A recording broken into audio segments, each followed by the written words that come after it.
So welcome to Four Nerds Save the Universe, episode 28. Yes. Recorded on this lovely June 4th of 2017, the year of our Lord. We have a lot of questions. Our backlog of questions has gotten to be pretty unmaintainable. Problematic, and yeah. A lot of people are really kind of starting to get pissed off about that because I keep getting messages saying like, when are you going to answer my question? He didn't answer my question. I submitted a question, he didn't answer it. Are you actually getting messages like that? Actually, after every podcast, there's a couple of people that message me like, when are you going to answer this question? I submitted 3 weeks ago. I love that zero of those have reached the person who goes through the questions. Yeah. We have pretty no funny, idea. I guess we're just easier to talk to. People trust us more. Or it's because you guys are streaming it, I suppose. Some probably. people fucking spam questions, by the way. Some people will email me 6 times in like a minute. I'm like, why isn't this one email? Yep. So the idea is we're just going to talking go about questions so much because we're gonna churn through the whole backlog today. Yeah, we're just going to burn through our chronological backlog of questions in that order, basically. And how long does it go back to? The oldest one I'm looking at here is from March 19th. Oh, that's not terrible. But I haven't been doing them in order anyway. So like I check each one as they come in, and so like certain ones stand out as like, oh, we'll do that one right away and stuff like that. So like I've been picking and choosing all the time, and also several of them have just been thrown away because where's scrap mechanic or something other that I don't want to do. Yeah. Oh, no. If you send us a message asking whether one of us in specific is going to play a specific game at some point in the future, I will always throw out that question. Yeah. Because it's just not an interesting question. And you can send them the message if they want to answer it. And you probably already commented on several videos asking that question, and you're just trying to do it through the podcast now. So yeah, we know know the question's answered already. We know. we know how you operate, fans. So first off, we have from Benjamin Meyer, what are your guys' favorite video game genres, as in both topic, as in like fantasy or medieval and stuff, and gameplay style, like sandbox and strategy, and why? So the things that they listed, I associate more as settings rather than genres. Yeah, I'm going to answer both. They said topic, and I would definitely think like setting. Yeah, well, I think we should answer both just to make sure that their bases are totally covered. Basically, like, what's the fiction genre and what's the gameplay genre of your favorite type of game? Yep. Okay. Bird, you want to go first? I like puzzle games, and my favorite genres are sci-fi. There aren't a whole lot of sci-fi puzzle games that I've played. Talos Principle, Portal. It. Huh? Wait, Bird, you and I should do parallel playthroughs of Talos Principle sometime. Yeah, we should play Just Talos so Principle. We just be playing it at the same time, so we just could actually discuss we're it. both going to play it this month by happenstance. Yeah. Okay. Yeah. I was like, that sounds like a Let's Play sabotager to try to like merge them in some way. By puzzles, do you mean logic puzzles, navigating the environment and figuring out what triggers what, or like what kind of puzzle? I like Myst style. I like Myst style puzzles, but I also I like more puzzle chambers. Yeah, I like more chambery type of stuff, not just like Myst,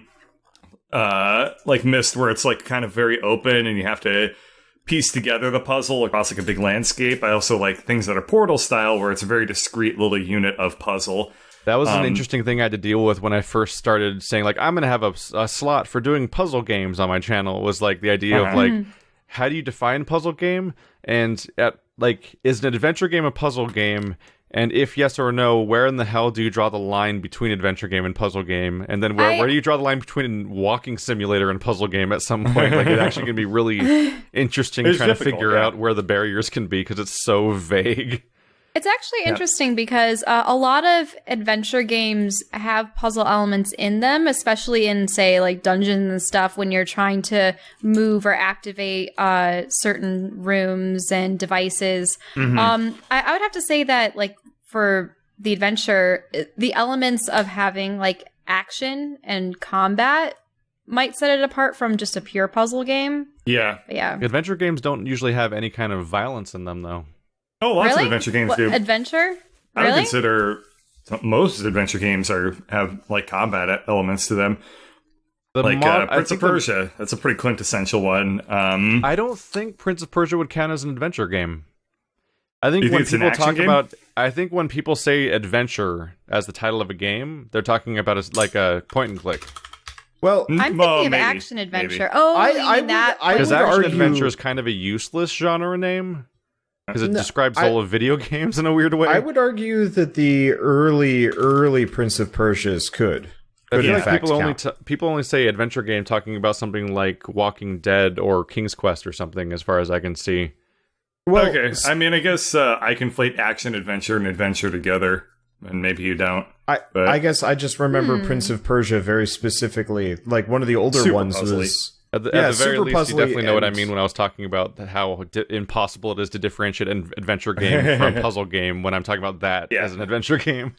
Yeah, Like, where's where's, the the line, so- where's the line between Portal and King's Quest? It's very hard to figure out. It was a cool discussion. Glad we had it. Back to questions. I'm sure we have a ton. We need to. I'm going to be policing that a little bit. We got to go lightning round on this one. So Yep. I guess I'll go next. Okay. Go for For it. me, it's Metroidvanias, which I didn't expect up until about this year when I started playing good ones. And then genre for like setting would be sci-fantasy when it's kind of got like tech. A Fantasy Star, really, where it's just like you got laser swords and shit, and very few people do that, which is kind of a shame. Mm-hmm. Anyway, Keith.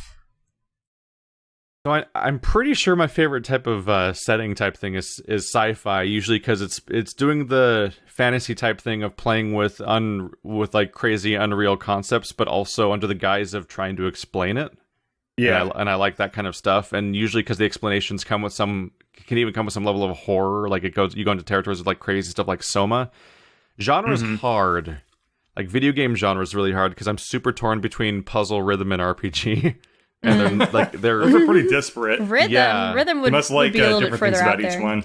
I mean, I have a Rock Band a DLC catalog of over 1,000 songs, so I really like beat matching games. But that doesn't ever manifest on YouTube for obvious reasons because it's music-based video game content, so you can't record it really. 'Cause Copyright. it's all super not okay on YouTube, but also you can't talk while doing it because your brain's being fried while you're trying to do like fucking like playing a Muse song on the highest difficulty, and you're just losing your mind. I think people just put up like 100%ing. I 100%ed this song kind of thing. Meanwhile, like I'm super getting into puzzle games a lot. Like I always loved the Portal games when those came out, but I'm finding so many of them now because of Steam and like how much PC gaming opens up that genre in a way that it doesn't usually wasn't available as much. It's the point where now like I did another escape room yesterday again already. I've done like 6 now, and those are a great experience too. Those are cool. Cool. Weird thing where like we did an escape room that's been around for like a year or two now, and we were only the second team to ever successfully finish it. Oh, cool! Congrats. That was neat. And obviously RPGs. That speaks Those are for just itself. quintessential video game. I obsessively play them because RPG just like it comes with the promise of like it'll be a big sort of story with a defined setting of some kind, but also it'll have some kind of gameplay hopefully that has other details that matter besides just pressing the right button at the right time, even though that can be fun in its own right.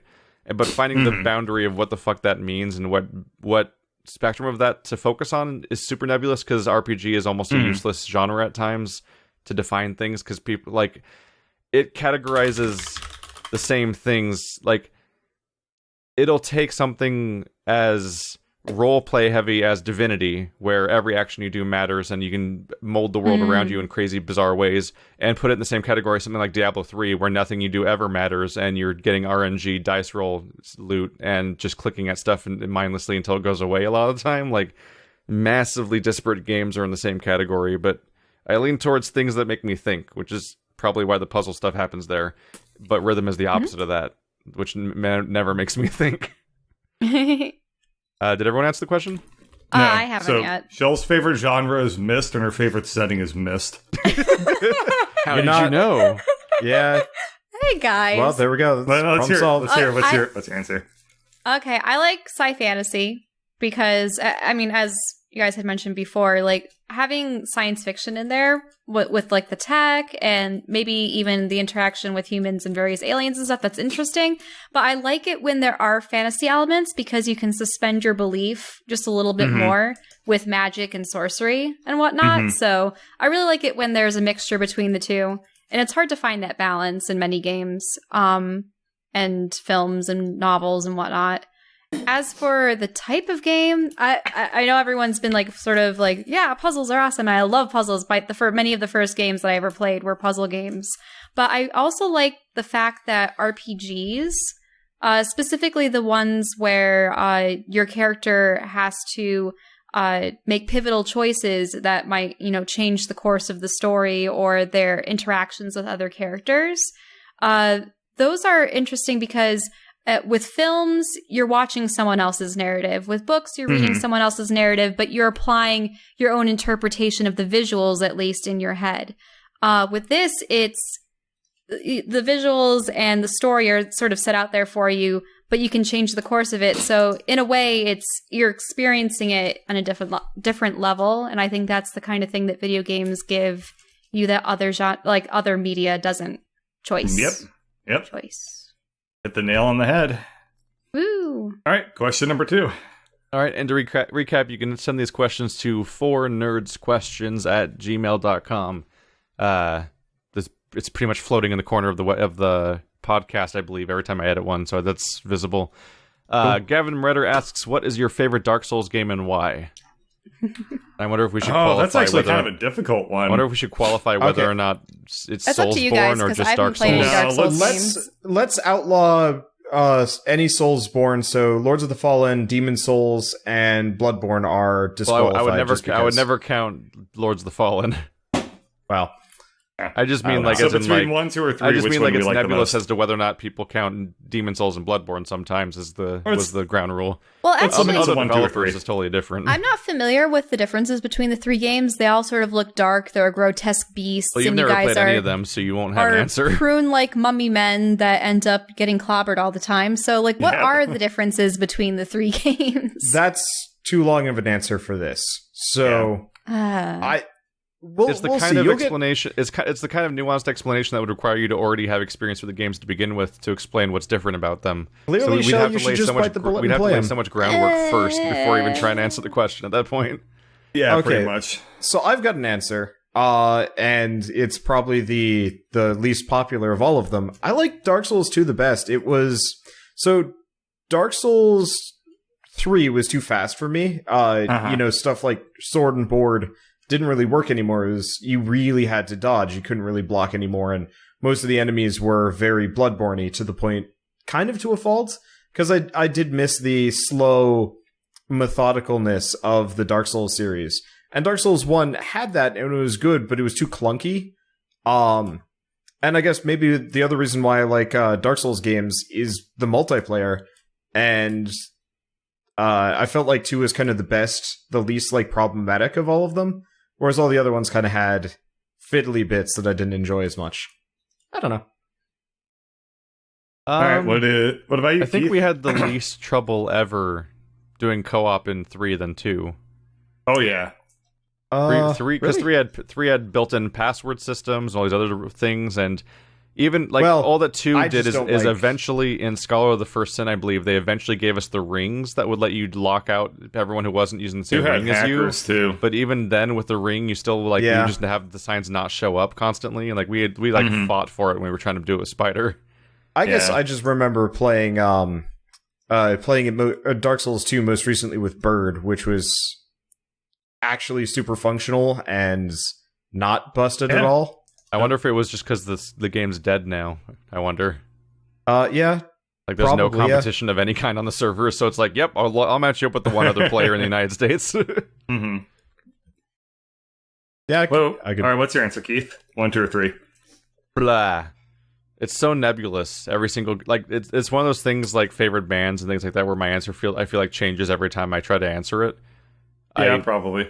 Also, I had asked the previous question because I always find myself floating back to Demon Souls for some reason. So I have the conflicted thing where it's like at some point I wonder if it's like choosing your favorite doctor, like whether or not you're just biased in favor of the one that got you into the thing in the first place. Because like I beat Dark Souls first. That was the first one I actually beat. But Dark Souls 2 was the first one I got good at because I played it a lot. And that was, and then I had the tipping point, and then by the time Dark Souls 3 came out, I was just already good at Dark Souls. And so like it's such a different experience from game to game, and so it's hard to figure out what the hell you'd pick as your favorite. But on some level, yeah, I've played Dark Souls 2 like 6 times, I think now. And it's got a ton of content that's really well done, and it's a really enjoyable thing despite the obvious complaints people usually have about like the lack of Metroidvania and stuff like that, because it is just a spoked wheel of level. But that was also what Demon Souls was, and I like that game too. And despite that, there are levels within Dark Souls 2 that are Metroidvania, like micro levels, like the I gotta think of names, but like the poison level, the lava level, like there's levels that actually in themselves have a bunch of like crazy interlocking paths that you can figure out. Like there's like getting inside the DLC furnace to circumnavigate after having to even fight the DLC was wonky. Well, but like the DLC was even more Metroidvania, which is beautiful. Oh yeah, because 2 of the DLCs had that trick where you play Two of the DLCs had a trick where you play through most of the DLC, then flip a switch somewhere that changes the setting of the entire DLC, and you play it again with different passages everywhere. Right. And then the first one was basically a Zelda dungeon, down to the point of shooting eyeballs that were on ceilings and stuff to open doors. Oh yeah, I remember doing that. So Dark Souls 2 with all of its DLC, like it might be my favorite. I've played it so much, and I really enjoy the game, and the complaints people have about it often don't really register much for me. I'm just like, oh, that's fine, sure. Although it also raises the question about whether or not you're talking about Dark Souls 2 or Dark Souls 2 Scholar of the First Sin, and whether or not those are 2 different games.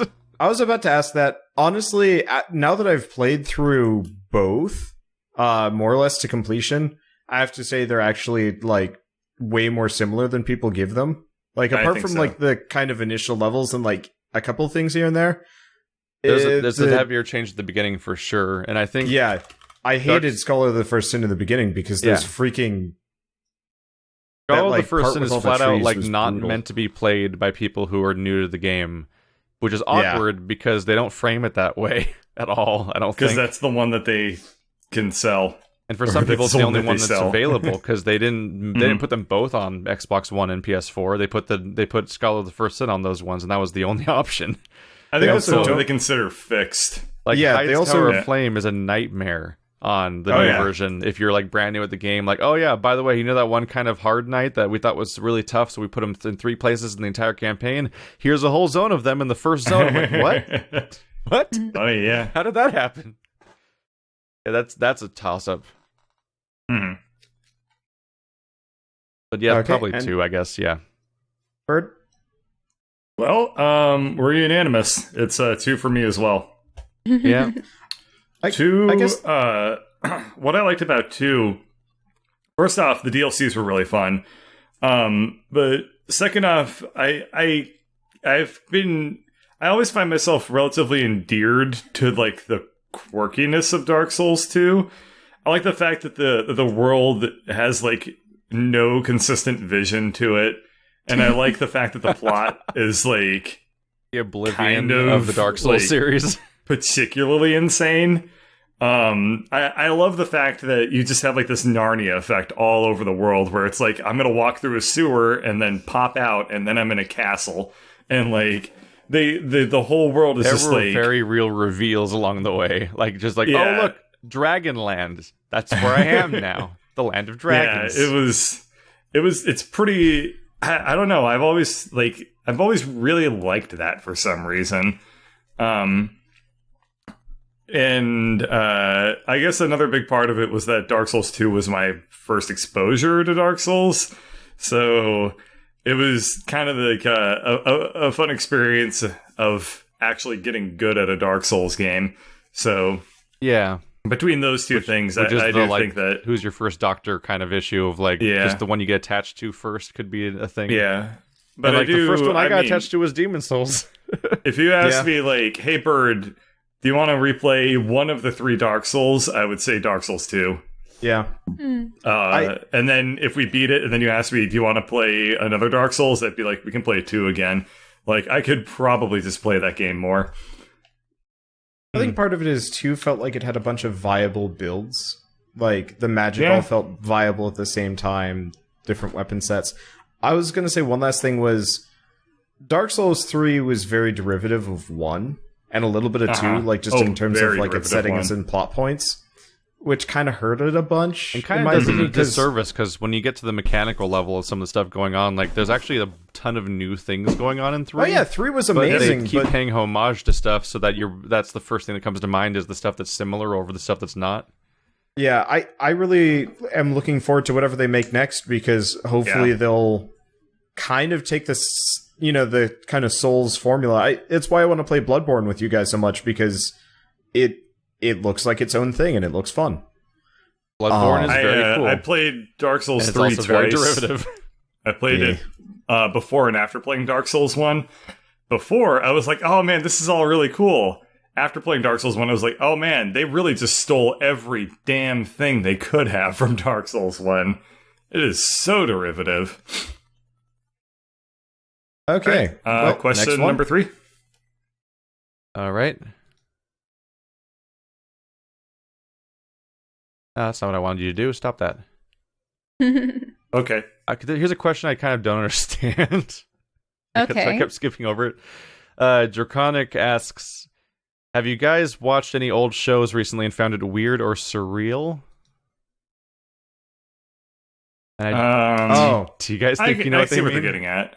Like old shows, as in shows that we loved when we were younger, but now that we're back to it, it's kind of bizarre. Yeah, I keep trying to do that with like the Digimon series, and like going back to it. You know, when I was a kid, I loved it, and when I was in college, the dialogue's so bad. I had like a crazy high fever, so I was like, "Yeah, let's watch every Digimon," and I did, except for like season 2 and 5, 6, 5. And so recently I was like, hey, let's go watch some of this. It was so bad. I was just like, well, all right, childhood ruined. Let's go back to quality content. I mean, video games. I tried going. I loved Jackie Chan Adventures when I was younger, so I wanted to go back and watch it. I literally couldn't stand a single episode of Jade's voice. Like as an adult, I can't listen to her speak. I hate it.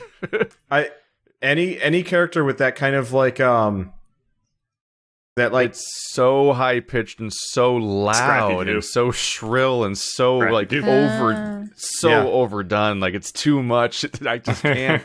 It's just like it's like when I tried watching Goonies for the first time as a grown adult, having never seen it ever before. I'm like, this is a headache movie. Everyone's just screaming. Come on. That movie, every scene of that movie is 7 people screaming over each other simultaneously. I'm like, I can't. This is like daycare center of the movie.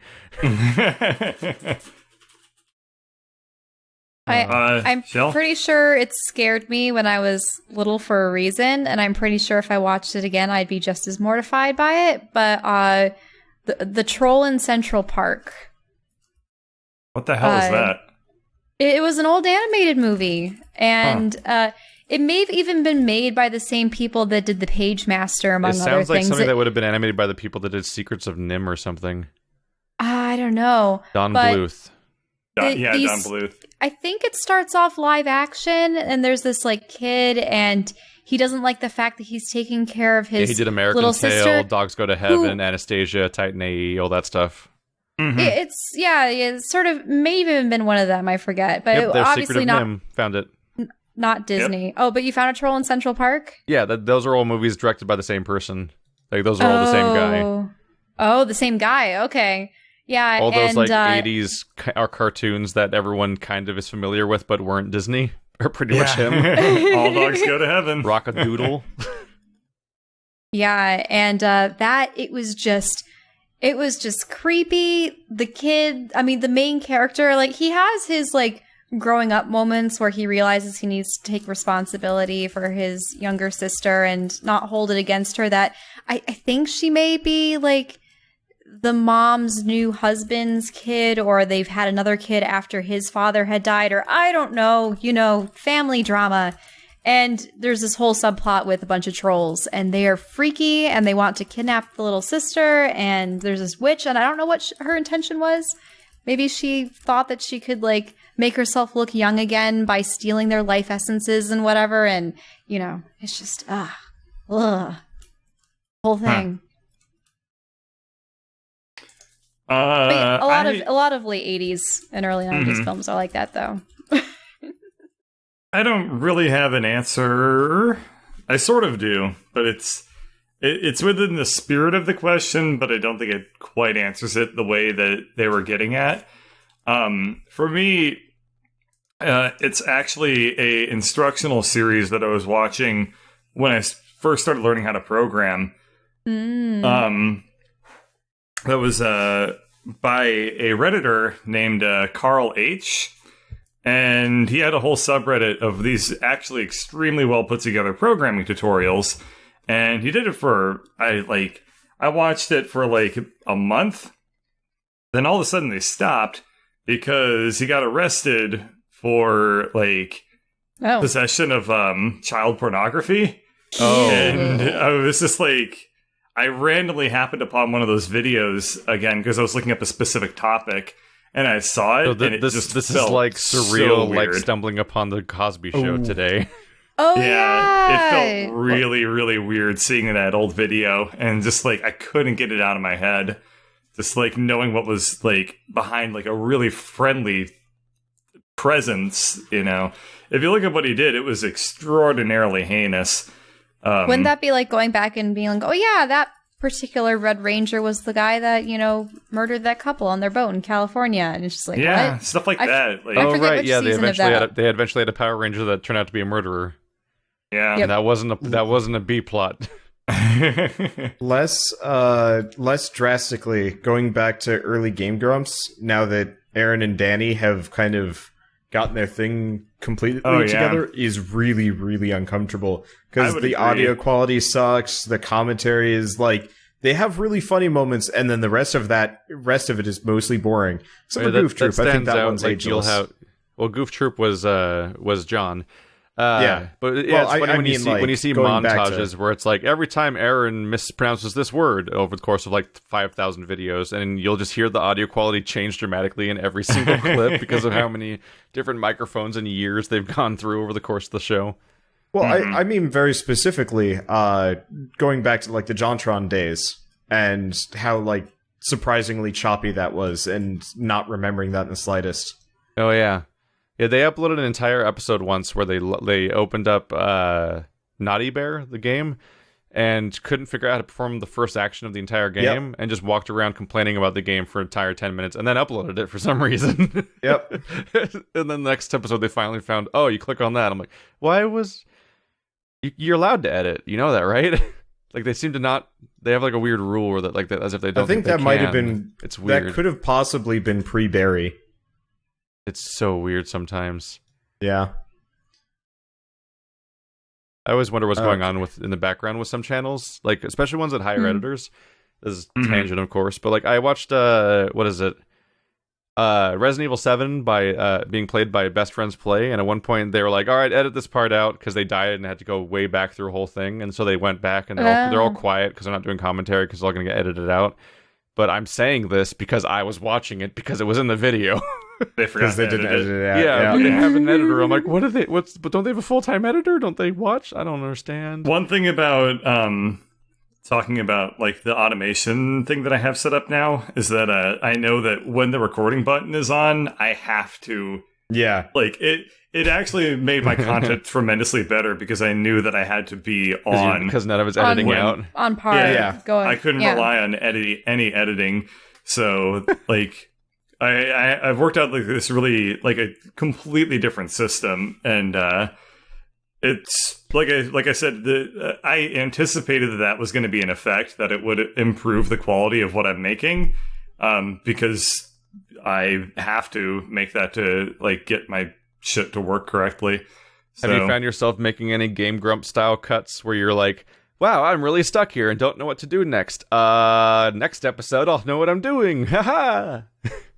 I do that. Well, I mean, I definitely haven't had that yet. I've been playing Rhyme, and boy, let me tell you, some scary moments in that when you're just like, I need to figure out this puzzle. It's been 5 minutes. Yeah. But, I keep freaking out, and Carl keeps plowing through it. Thing is, that's one of the reasons I refuse to stream any puzzle game in particular, like even piano streaming, is because like I never want to feel time pressure when I get stuck, ever. It's okay, because you kind of, if you understand that like you're under that gun, like I've found that I'm able to work my way out of it by thinking outside of the box and like just trying really weird things. The best part is when he realizes he needs to pee about 5 minutes into the episode, so his like voice slowly gets higher and higher in pitch towards the end, and he's like, "Okay, we got like 10 minutes left. Let's just keep plowing through." And I'm like, "I mean, I could just kind of cover for you and do dumb shit." No, I got this. We got. I'm just like, Korea was a lot of fun because it was like, oh shit, I cut and forgot to pee between the cuts. Oh god, what do I do? No, that's true. I would love to talk more about that process as I get more practiced in it. We'll do that next week once we have some more data. We have more questions? I don't even remember what the question is. Next one. Oh, it was about just shows that are weird, going back and watching them. Yeah. Max Damage asks, what is... Hang on, I have to live edit this to figure out what... I need to fix the sentence. What is your favorite class out of any game ever? And what game would you like to play them in? Class? Oh, RPG a classes. Class, like I guess, I think. A profession, a class, yeah. I did swap out a few operative words that made the sentence not a sentence. Yeah. I mean, really thought about that. As cheesy as it sounds, old, like, Burning Crusade era paladins, I think, were great. Uh-huh. You just plonk yourself in the middle of a large group and just wail on them until they're all dead. They're way more fun now, but there was just something classic about that. I don't know if I have a answer I can readily come to, because it's kind like of hard, for me the class is always so tied to the setting. Like, what do I say? Like, I want to be a Jedi Knight. Like, it doesn't. For me, it's weird because the entire basis of a class working well in a game is how it works with that game's systems and so on. So the idea of putting them in a different game is kind of like define game design in a weird way. At the same time, there are aesthetics to a particular class that are sort of analogous to other ones. Like, druids across games might have different abilities. Like, only some of them actually truly shapeshift, whereas other ones are just nature magic users, you know, that kind of thing. So, yeah, there are those. I think one of the more unique ones that I had ever come across were mesmers. And that was because Guild Wars or Guild Wars. They do have them in Guild Wars. They have them in Guild Wars 2 as well. Okay. But just because, I mean, because you have your elementalists and your necromancers and your rangers and warriors and assassins and, you know, a lot of like the typical tropes that you have in games, but they were more of like an illusionist support condition damage thing. And lately they've also like acquired some aspects of like duelists and the ability to create portals and slow time and weird stuff like that. And they're purple. Everything's purple. So of course I have to love it. In Guild Wars 1, you could take two classes and mix them together. So I had a class that was just designed to infuriate people in PvP. Because I took every single interrupt skill as the Mesmer that would constantly stop your opponent's actions from happening. They were so frustrating. You could stop a warrior mid-attack and they'd like kind of blop back on their butts. Mesmers like, what? had anti-everything moves where they had a specific counter for every type of move in the game, basically. And that would be every single thing along my entire bar except one, which was a spiritualist skill where you'd hold ashes. And the ritualists, when I was defeated, I would drop the ashes and they would AoE revive me and everyone around me. That was my only spiritualist skill, so my entire bar was like damaging interrupts that just frustrate my opponents, and then the moment they think I'm dead, I just get back up again. I guess for me, I love that mix in classes, and it's too bad they don't do that anymore. It's difficult to design. It's really difficult to design. We can always go back and play Guild Wars 1. Yeah, Guild Wars 1. Is the server still running? I assume so. Guild Wars 1 pretty much plays like a campaign if you just want to do multiple players. It's a multiplayer RPG. It does the Diablo 2 thing. Gotcha. Yeah, so, it's only like a 4-player co-op lobbies. thing that also has a PvP mode that was more or less the point.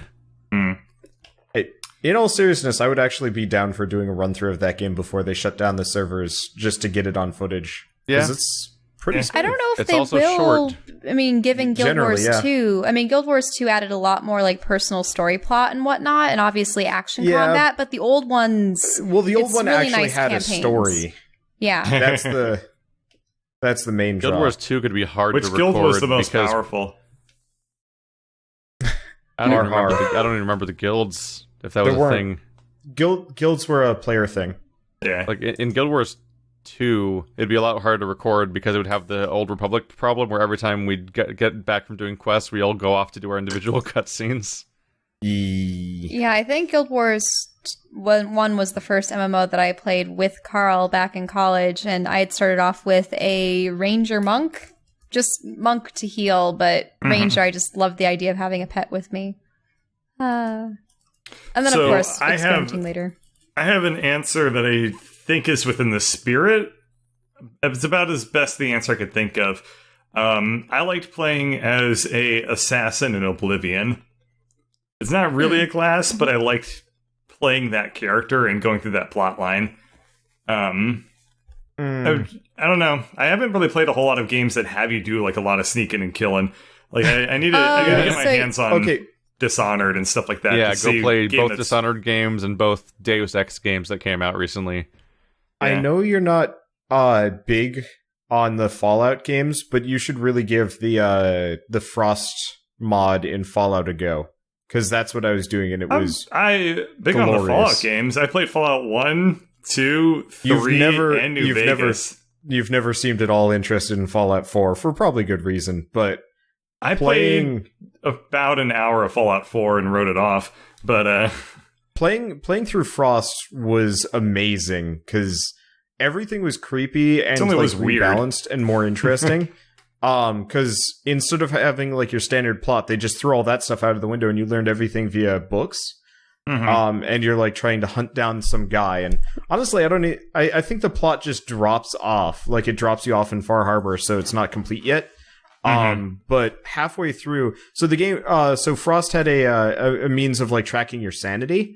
And if you went too insane, your character would just snap and lose it. And that gave you a bunch of like pluses and minuses. So you really couldn't shoot guns anymore, I guess. But you were like a perfect, like sneaky, stabby murder guy. Throw that on with Blitz, which I think has been in every Fallout game, right? Maybe. Effectively, if you try and VATS attack somebody within a certain range, you just charge at them and hit them. And if you're sneaking, it combines with the sneak attack. So I was effectively the telestabber with the sledgehammer. It was amazing. That was really fun. Anyway, anything else? So I like being a sneaky rogue assassin. That's what I would be. I Okay, just so like we having have a bag of tricks. And anything that lets me have a That's bag why of you're tricks playing is as a lot of damn fun. druid. Yeah, I play as a Cantrip. druid in a lot of our D&D campaigns and things like that. Oh, dude, I've bags been of tricks are great. I've been a Shadowrun fixer, I think, and I like in Neo when I realized that I could have like 500 different like bombs and weird little tricks and like little just an inventory full of things I could just throw at people that would make weird things happen. That quickly became my focus because I'm like, oh, this is fun. Oh, it's like engineers. I'm going and to skip other to the things most in recent games. question because it amuses me. Ian Hazelton asks, how did you become a DM? And I just want to say, what you got to do is you got to study really hard throughout of all of DM high school. So you go to 4 years of DM college to get your DM certification. Then you got to build a lot of connections and go to DM job fairs so that you can you buy. All right, we get it. You buy the book. You Answer? just buy the books, and then you get passionate about wanting to be a DM and knowledgeable, and then also have friends that want to play it. Yeah, also be really good at improvisation and storytelling. Yeah. and- So I got into D&D in 2nd grade. Because my friend had I think a book or maybe like a leaflet with the rules, and they were like fighting a bugbear, and it was like this cool thing, and they wouldn't let me play. So my brother and I went home and tried to make up the rules, but we couldn't figure it out. My dad just comes out of nowhere with like 4 D&D books, All and his he's old just books. like, "Here you go." have fun. And since my brother was in first grade and could barely read, and I was in second grade and could read, I was by, I guess... You're the translator. Yeah, process of elimination / being the only person capable of doing so. I was the DM for quite a long time, except for occasionally with like one other friend DMing. Did your dad play with you though? Yeah, my dad would play with us, but he would... My dad is the embodiment of fellow kids when he tries to play with my brother and I, even like to this day.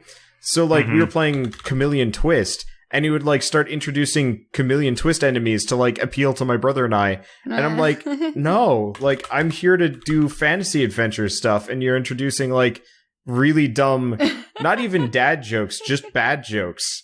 And I want to go like fight dragons and shit. And he never quite understood that. So I just kept DMing until my brother was had enough of a personality that he could handle it. So it's like and if then my someone brother started doing it more took often. an action figure from you and pretended, oh, this is Barney. Hello. Yeah. And like, no, that's my action Your figure. brother's younger than you, right? Yeah. That's a really interesting experience, is having a younger brother and watching the moments where you realize like they still need to develop their personality until they become humanness. The interesting thing about my brother is because we moved around a lot, he never really got the chance to like develop as a strong personality until we were in Massachusetts. So it wasn't until 8th grade, really. Before then, he usually had more alpha friends, and usually he was kind of more of a timid, quiet, bookish kid. And so like kids would bully him, and I would go beat them up and stuff like that. But then you got bullied a lot too. Well, yeah, I get bullied a lot too, but that's kind of what happens when odd man out, but that's not the point. But so his friends all abandoned him in 8th grade, and his personality effectively was just like, well, I guess I'm on my own now. Guess I should actually express myself. And so my brother goes from this kind of timid, quiet kid to just about as boisterous as I am. And it was very weird to be next to for those years, because it's just like, oh, hi, you're a different person. I think he's more contemplative than you are. Oh yeah, I mean, obviously there are differences, but he was the quiet kid for the longest time. Anyway, but yeah, so how did I become a DM? Because I thought it would be really funny, and I'm willing to put in the effort. Primary 2 requirements of being a DM: time and improv. Yeah. Gotta work on the dialogue, but everything else is okay. Yeah. Because my first ever D&D experience was in the back room of some I was playing back alley Dungeons and Dragons. It was like one of those like back rooms of a game shop areas where they just have a room with tables and crap. And hey, that's where all the Warhammer my friend brought me there, and he was going to be the DM, and there was a bunch of other people there that I don't. It was so long ago, I don't know if they were people that were joining because they were just randoms or they were his friends or something. But I just knew that I didn't know him. Immediately, his intricately planned campaign was falling apart because people weren't doing exactly what he had planned them to do. Right. Oh, so he was a bad DM. Yeah, because people think that the being a DM, they try to do DMing like it's like a fantasy book story. Or it's like a video game where like this is the series of levels you will play. Period. Like it's Diablo, and you oftentimes you have to deal with the idea that like your players will just do other things. Like maybe throw a tree token that collapses an entire cliff and kills a boss instantaneously. I mean, I will admit, I am definitely making it kind of video gamey. I'm trying to railroad you guys into specific locations, with giant locked barriers. Yeah, well, part of it is like I really want to draw every map custom, and I can't like design the whole city ahead of time. So if I let you guys have too much free reign, what happened last night where you guys went off map, and I'm like, shit, let me just draw this on. Yeah. So that will never change. Map. We just walked downstairs. We literally walked off map, and that he didn't have a map down there. Yeah, that's the point. True. Yeah. Yeah. And why none of you guys will learn the fly spell while you're in Zaga. Wait until I learn certain shapeshifting forms. It's okay. Wait until I wish myself a deck of many things. Druids learned to fly pretty fast, if I remember correctly. Although it's different D&D, I guess. Actually, you can fly already. You have not looked at wild shape, but you could totally turn into a small bird. Oh. Yeah. I thought I could only Catch you. turn into land mammals so far. Oh, maybe? We'll have to look at it. I thought you could turn it into a bird. I think I remember, if I remember correctly, well, like the way it worked in 3.5, I think, is that you first unlocked land mammals, then you unlocked like flying animals, then you unlocked like elemental type creatures, like tree ant type weird shit, and then it was like now you get dire land mammals, and that's when you get like the prestiged versions of the other ones, basically, where you get dire bear and dire wolf and things like that. But I was also playing a custom one where I was the custom shapeshifter, so I don't even know if I know the real rules of that one necessarily, because I was changing. Next question. So this one's in a response to another question that's long lost to time, so I don't even know. So I'm just gonna rip all the context out and rephrase the entire question until it works for our purposes. Okay. So Clixian Gaming kind of sort of almost asks about our favorite dragon moment in a game. Favorite dragon moment? Oh man, Dark Souls 2. There's a lot of dark over the course of 4 games called Souls, there's a lot of dragon moments that can be used. Fighting the ancient... Was it the ancient dragon? The optional dragon boss in Dark Souls 2. That was very fun. Yeah. Watching Bird just getting completely ruined repeatedly from afar was very enjoyable. That one was infuriating, because especially in the first version of the game, back in Dark Souls 2 original, like every attack just one-shot you.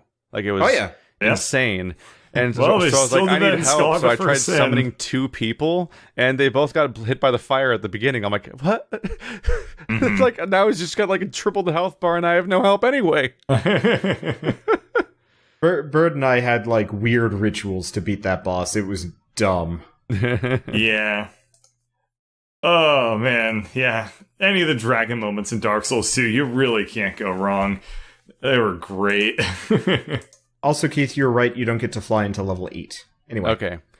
I think my favorite dragon moment might have been in Dark Souls 3's DLC when Meteor starts blasting the regular fire blast you're used to all this time, and then it just levels up mid-fire breath into being a Godzilla laser. Yeah, that's There's a pretty no great prepping moment. for that.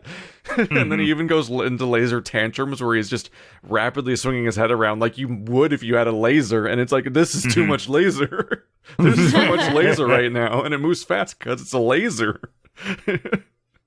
That was just such a what the fuck moment. And it's perfect because it's not just a surprise that it's funny in the moment the first time, but also it's just badass. Like that's not like just a joke that looks dumb or stupid. Like it looks ridiculously awesome. Jill, you got a dragon story? Oh, you mean like my favorite dragon in a video game or dragon in anything? Dragon in anything. Well, I remember one of my favorite movies growing up was Dragonheart. I mean, Sean Connery as a dragon? Ah. Swoon! Nah, I'm kidding. But yeah, I absolutely loved Draco the Dragon and became obsessed with finding the constellation Draco in the sky because of that movie. I'm like, that's his star up there in the sky. Sniffle. Also, probably like one of the first movies that ever really made me cry. Aw. I have never even heard of the movie, so... Oh, you've never seen... Well, the odd thing is they've been making more sequels, and they changed the dragon's voice actor each time, and it's a new dragon, admittedly. But I think Patrick Stewart's the next one. It's like Dragonheart, the 4th movie, and it's like, for goodness sake, because like the premise of the first one is young prince nearly dies, but it is said that if a dragon is willing to give part of its heart to them, that it will save their life, but they're bound together indefinitely, and the human becomes practically immortal unless the dragon's killed. And then that's like part of the whole plot, because the prince ends up being very cruel and evil to his people. It's really strangely comparable to Dragon's Dogma, actually. Dragon's Dogma? Really? Yeah, Dragon's Dogma, at the beginning you fight a super monster crazy dragon, and it pierces your heart and like gives you some sort of weird dragon heart, and you're kind of tied to each other, and it gives you immortality and stuff like that. Like it's really a bizarre connection. But also it's got does it hilarious become your friend 90s and sing CGI you songs? No, because it doesn't. Draco could sing. So Dragonheart's funny because it's got some hilarious 90s CG. Like the entire dragon looked so real 20 years ago, and now amazing for now its it looks time. hilarious. Oh no, Because like they still did a good job. It's got that old CG problem where all the colors look wrong. Like all the colors look like they were rendered in a different color space or something like that. I'm gonna have to go back and watch that because I thought that they had used the same animation that they had used in Jurassic Park at the time, which is why. Well, Jurassic Park monsters were always really far away when they were CG. And it was dark and rainy. But yeah, so, whenever they were CG, they were usually really far away, like the Brontosaurus and stuff like that. Whereas like Dragonheart reminded me when I went back and watched the first Resident Evil movie again, and I saw the Licker for the first time again. I'm like, wow, the Licker looks purple, pink. Like he looks like he looks like he's glowing somehow. Like he's not in the right lighting. Like he doesn't match his surroundings, and that's how a lot of 90s CG looks. Thinking back, the contrast they probably I'm looking at screenshots right now, and he's easily lower quality than modern video games. And I don't even mean cutscene graphics. I mean like the models you use in video games look better now than. There are some Draco. stills that were really amazing though, like the one where he's standing next to Well, the stills look Dennis good because Quaid's they're character. real. It's a model. What? No, they didn't use models for Yeah. for, like when All he, right, when all he's right. I guarantee We gotta you be the real. movie Gotta get had back to also a questions. life-size action sorry. version of him. Anyways, I love Dragonheart. If The you original go back one. and watch that, it's probably going to be really obvious when they switch back and forth between models and CG. I just I'm trying to keep this on point. track. That's all. Next question. How are we doing on questions? Actually, probably won't have a are we on question track to for finish this. them all. I probably won't have an answer for this one, but Gavin Moretter asks, "What's the best mod for any game you've ever used?" I don't really use mods. Mod. Oh, it's a hard one. For me, it'd be something boring like I used a mod that made the game run at 1080-60 because it used to run at 320. The That's only usually my games that modding. I had ever personally modded were the old it was Jedi Knight, Jedi Academy, and Knights of the Old Republic, because I loved replaying those games, but I never liked the fact that in Knights of the Old Republic you had to be human. My favorite Star Wars species is always the Twi'lek, so it's like, okay, you know, I'll find a mod that there were whole communities of people making new skins for the game, and you could download them and essentially just add new characters that you could play as. And I remember once in Jedi Knight, Jedi Academy, I could be General Grievous running around with 4 lightsabers. Huh. You know, fun stuff like that. Yeah. Yeah. Cool. Just accessing new characters and new races somewhat. Like, no one would acknowledge that you were different, but it was just cool seeing them in the cutscenes, like Chewbacca like hugging General Grievous. It's like, nah, that should never happen. Never. Okay. For me, I have 2 answers because I can't decide which one I like more. One is Gary's mod. Even before it became a standalone thing. I'm gonna have to say Gary's mod's disqualified because that's literally like magic. You can't. Oh, come on! Magic That's is what not makes a it mod. great is that it is magic. I know. All right, so if we're not going to count that, I'm going to say Half-Life Synergy because I've always it's so fun to take a single player game and make it mush multiplayer. it Yeah. into multiplayer and just see how broken the game comes as a result. Which Keith can attest to, having played System Shock multiplayer. No, I've That's never built played in it. though. You don't even need to mod it. I've never played a System Shock multiplayer. Who played System Shock 2 multiplayer? Wasn't it you, Keith? No. We tried. Yeah, you, Remember, me, Bird? Wander, and Andrew got as far as the lobby of like 6 different games we tried to And play multiplayer Didn't that we have day. a podcast where you talked about System Shock 2 multiplayer? I talked about System Shock 2 and the fact that it has multiplayer, and then you Yeah. went You on didn't about play how it? incredibly broken No, it was. we want to. You told us how Oh, broken it man. was. Yeah, we still need to have that experience because playing a single player game Yeah. multiplayer is so. And I was kind of Freaking recommending that maybe interesting. Wander go ahead and play the game on his own first before he ruins it. Nah, I'm fine with Nah, ruining it. I game's just don't an have time. experience. Also, I've played BioShock and Prey. I think I kind of get it. Yeah, no, it's pretty cool. Just how badly it breaks the game, and it's super fun to do at least once. The game kind of falls apart by the end anyway, even if you're playing single player. Well, that's true. Is that everyone? I think. Nope. I don't really okay, have an answer. so I do. I have 2. Okay. I have one because I forgot my other answer. Well, that's okay. I had two in my mind, and then just listening to you guys, I don't know, it's gone. Anyway, Notepad, so open it. Fallout, seeing as I've started playing that again. No, Frost has its potential, but no.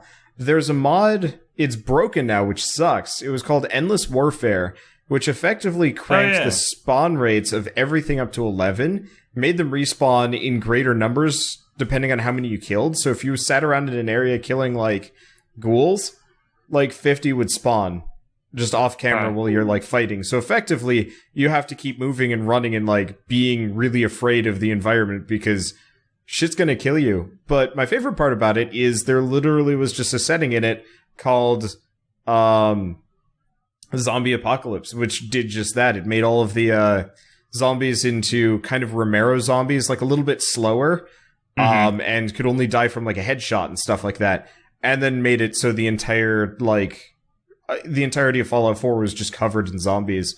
So there's, like, one specific foggy night where I, like, come out of my base, take a right turn, and there's just a Left 4 Dead style zombie horde. And they all just kind of turn and start, like, coming after me. I'm like, well, I'm gone. And I just sprint into the wilderness. It was great. Yeah. And Keith, you're not going to submit an answer? I don't really... I mean, like, I played custom matches in Warcraft 3 that used outside assets that would technically be modding, I guess. But, like, I played a lot of tower defense games and MOBA variants and so on and so forth. Like, I used to lose a lot of time to custom matches in Warcraft 3. I've never played through the campaign or ever played matchmaking, but I played the custom matches. I would love it if somebody made, like, a mod or something where you could play through the campaigns of, like, old Blizzard RTSs co-op. I would do that. Yeah, you can never do that, could you? No. Nope. I had the experience of playing local split screen in StarCraft 1 on the Nintendo I 64. That shit was you needed a expansion pack that doubled your RAM in order to do it. Yep. It was right up there with Perfect Dark and Donkey Kong as being the only games that actually used that. Yeah, we had to get that for Donkey Kong 64. It came with that specifically, like, if you bought that game, that was like printed on the box of the box art was that it would come with that, because that was the big. I think we had gotten ours used, so that's why we had to buy it separate. Right, Max Damage asks, what's a good book to read between classes, easy to read and understand? I want to hear all your answers. Oh, we've never talked about our book preferences, have we? An easy book to read between classes? Yeah, like, this is filtered, though. It's not just what's your favorite book. Like, this is, like, what's, like...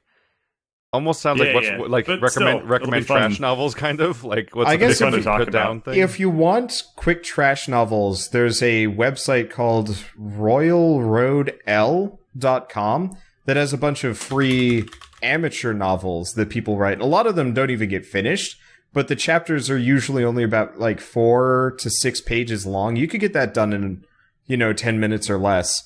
And they're usually written by amateurs, so they're really easy to read. This website looks downright adorable. Yeah, it's great. Whenever I actually have something worth reading, I might throw it up on there, just because. But so that stuff's digestible. But the other one I would say is Ready Player One, which is amazing and generally pretty easy to understand if you're, into video gaming and stuff like that. Actually, somebody in my chat immediately says Ready Player One. It's amazing. Their favorite book. They're coming out with a movie for it. I hope it's not shit. I still need to read that. Reasonable. I never had. I mean, if you want easily understood, like, pick up and put down books, like, a lot of it's like young adult novels are really easy. Mm-hmm. They're relatively digestible stories. You're not usually spinning that many plates for the story to figure out what's going on and stuff, so you can come and go as you please, unlike, like, Game of Thrones or something. So, like, right. It's reasonable to just burn through, like, the Hunger Games series or, like, John Green's books or something. Mm-hmm. Like, John Green's books are just enjoyable to read, even though every single one of them is about, some manic pixie dream girl shows up and changes someone's life, but then they disappear. Like, it's the exact pattern repeating over and over again, but he's got such a specific way of phrasing things and, like, ways of looking at the world. I'm like, oh, shit, I liked that thing I just read, even if it's in the middle of this story. I almost feel like we missed out in a way, because for some reason, looking back on my childhood, I don't remember there being an interim between the scholastic children's chapter books and full-fledged novels. When I was a child, adult, I was reading the Jedi Apprentice series, which is which I probably would counts say as young that adult. Tween as a market basically emerged and exploded into popularity With as Harry soon Potter? as we left it. Yeah. I'd have to say probably that because, I mean, I was reading things like Nancy Drew when I was a child, and I think that that was more sophisticated than children's book, but haven't they eventually sort of been shunted into, like, children's books, or they're still considered full-fledged novels or mini novels, or I don't know. I should probably look into this has probably been like actually studied at this point. Like somebody probably sat down and wrote papers on like young adult from a sociological perspective. That would probably be worth looking into. I mean, we definitely all had Harry Potter. Yeah, which is exactly that type of book series, and is I only read the perfectly first with our age. one and the fourth. One other book series that is super easy to digest and worth reading. Any Discworld book is amazing. Oh, another thing too is it might be hard for us to go back to something like it, but I loved Redwall, and I know that you loved Redwall. But I just don't know how going back to that, like, what do you think is the age range for that particular series? Redwall? Yeah. Young. Oh, I guess the YA genre started in like the 70s and the 80s. Yeah. Harry think Potter, a lot of it my has brother to was big reading things. a series of books about like cats called Warriors. That was Oh, that was the all coming out while he was Warriors. growing up. Yeah, but I never read Interesting. that. I think I just skipped from the children's chapter books to novels. Yeah, I'm just saying like the missed out thing isn't because the books weren't there. It just you just maybe never encountered them. Maybe. Yeah, Like, maybe just between us It's like a pretty collectively. popular genre. Or Poppy Aragon and Rye series. were So the reason why it started in the 70s but didn't really get popular is because publishers didn't care for it. They didn't think of kids. They didn't think of young adults as a viable age range. I was reading young adult Kids don't like books, to read books. prior, like as don't. Harry Potter was coming out, and I was starved for them because there weren't that many good ones. Harry Potter and a couple other choice ones were kind of what actually made publishers realize, hey, teenagers read books and will gladly do so if we don't give them shit. And so, well, more like tweens, because as a teenager, I just started reading adult novels, so long as they aren't like the adult hardcore novels. I'm talking about like, yeah, no, not that. Not the stuff Adult with hardcore. No, that's the thing. Why? Unfortunately, when you try to say like adult fiction, you don't want to say adult fiction as in the adult fiction. It's like, what do you call it? well, just, I mean, just fiction, just science fiction. Yeah, I tried. fantasy? I Fiction tried for 80% reading of the my. population. Yeah. I tried reading my dad's fiction stuff when I was young, and it was just so rough. And sci-fi specifically really likes to put like weird sexual things in. So like, there was one where this lady was turning into an alien, but like effectively a Zerg queen. So the very end of it was like just discussing her, just like spitting out offspring, and I'm like, People, of course, are bringing up 50 Shades of Grey. I would never read that. For me, graphic content like that ruins a book, and it ruins my respect for the characters. I will actually shut the book on. I'll just be like, nope, don't want to go through with that. I can understand. characters can't have sex. Well, one thing that I always reading hate a book is like Prudence Chastity merged from her nunnery. Well, okay, so in my experience when reading books, if it starts off with a character doing something like that, it's, oh, look at this guy. He's so macho. He gets the ladies. Woohoo. And it's like, no, I do not like that guy. Or it's villain, like, coming on to the female protagonist. Like, I mean, a lot of young adult you. novels are all like, hey, kids, like, you ever heard about hormones? No, you're about to find out. It's just like, no, I don't like you guys either. And the only type of romance that I can possibly stomach is the kind where like the characters are adventurers and they've been slaying, evil creatures and saving the kingdom. And at the very end, they finally realize their undying love for each other. Like that kind of thing. But it has to be like they have to be very good friends and comrades first before like anything happens They at had all. to grow through the experience. Pretty much. And then if you want pure junk food, you got Dan Brown books. What's that? Like you literally like finish reading them and forget that you read them. And the chapters are so short that like by the end of the book you're in like chapter 180. But man, if they're not the most ridiculous page turners sometimes. I read through like 4 or 5 of them, and like I don't remember them at all. But I mean, I read we're a lot talking of about Star the Wars purpose of the books. question. Just burn through and then books. obviously Lord of the Rings. Mhm. The old Alien versus Predator books I actually really liked. Oh yeah, From the the Star 80s. Wars Rogue Squadron books are amazing. Thrawn is amazing. I of course read a lot of classics, so like War of the Worlds and The Invisible Man and Frankenstein and Mhm. things of that nature. Okay, next question. I didn't answer. Oh, sorry. Yeah. Okay. I don't shit on read Bird. fiction. The only books I read are nonfiction, so I don't really have an answer. But Okay. so there you go. I mean, they didn't say fiction. That's true. So Actually, they might have said novel, which might have meant fiction. I don't know. I lost Maybe. the question already.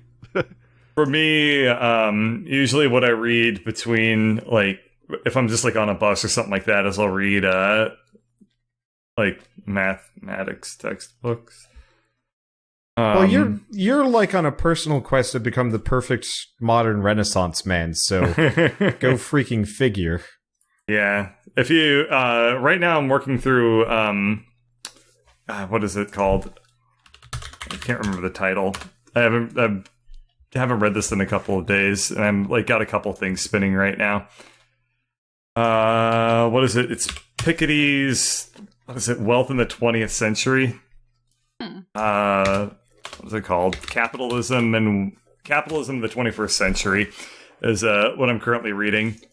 It's a macroeconomics book that talks about basically like ownership of production and how that benefits individual actors and stuff like that. It's really good. And it's just a economics textbook. So it's not really a textbook, but it is just like an economic book. So yeah, that's what I read. As far as light stuff, I guess you could read a pre-calculus textbook. I don't know. That's kind of light. Improve yourself. Bird style. It's always like a biography or something. Oh, yeah. I'm surprised he didn't bring up all your Forgotten Realms books. They're not easy reads, and they Really? get really dense.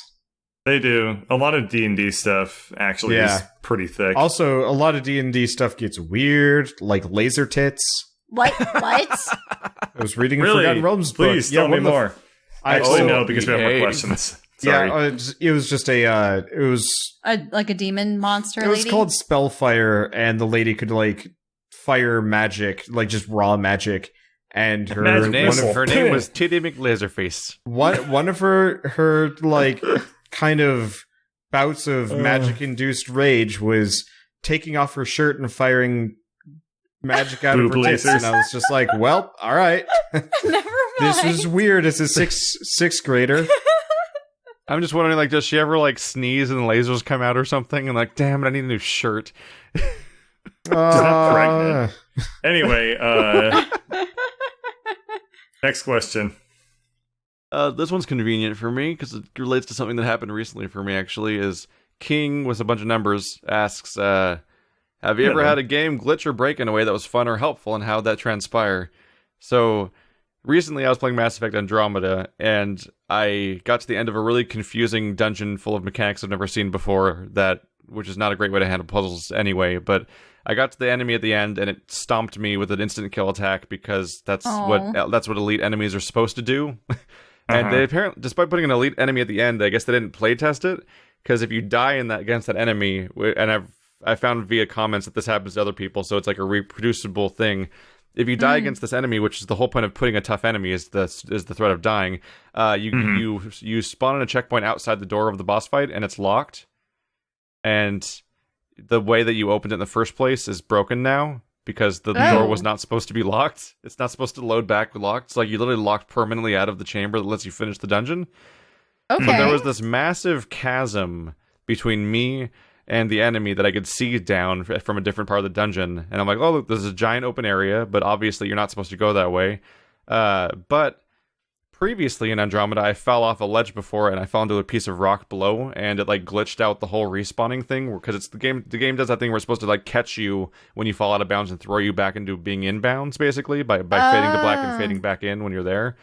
But if your feet connect with something, it breaks and it spawns you there instead, and you have to find your own way back up because it's an A+ product. So way across this giant chasm you're clearly not supposed to be able to go across because all of it's out of bounds, I found a little rock I could land on at the maximum distance of the entirety of my dashing midair jump. And I managed to just barely connect with that, and the game faded out to because I was out of bounds, then faded back in with me standing right where I landed as opposed to back where I came from.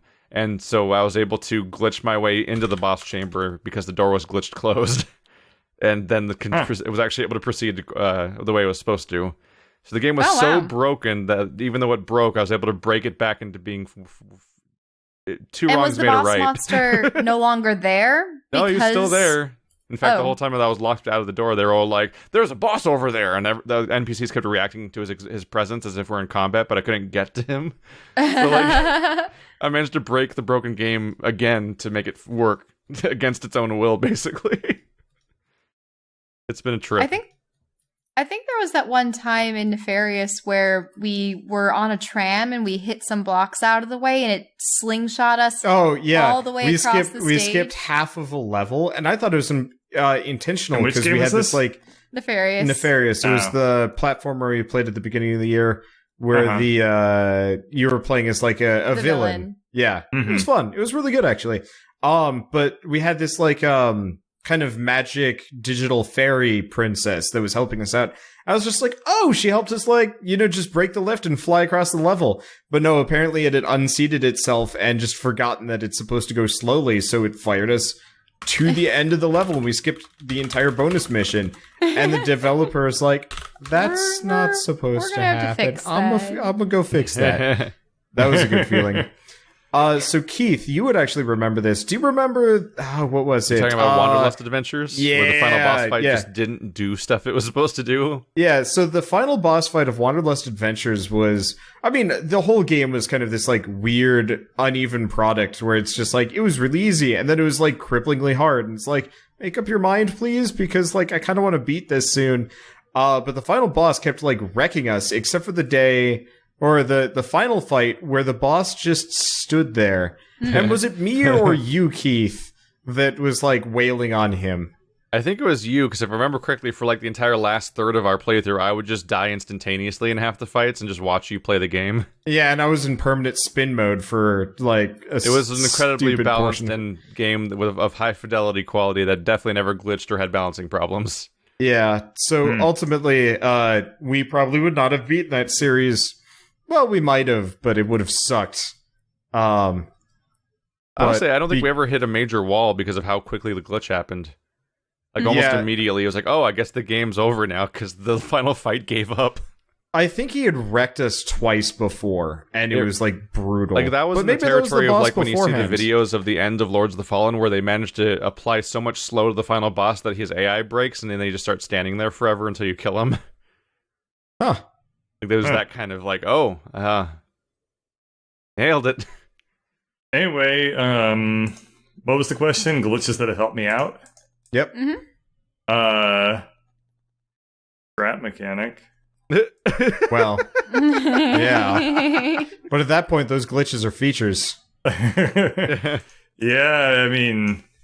I built a media empire out of scrap mechanic glitches, so there you go. Now there's questions about my suspension of disbelief. Yeah, if we want to go for that, those glitches definitely shotgunned me up a good extra, 10,000-20,000 subscribers. Probably more than that, dude.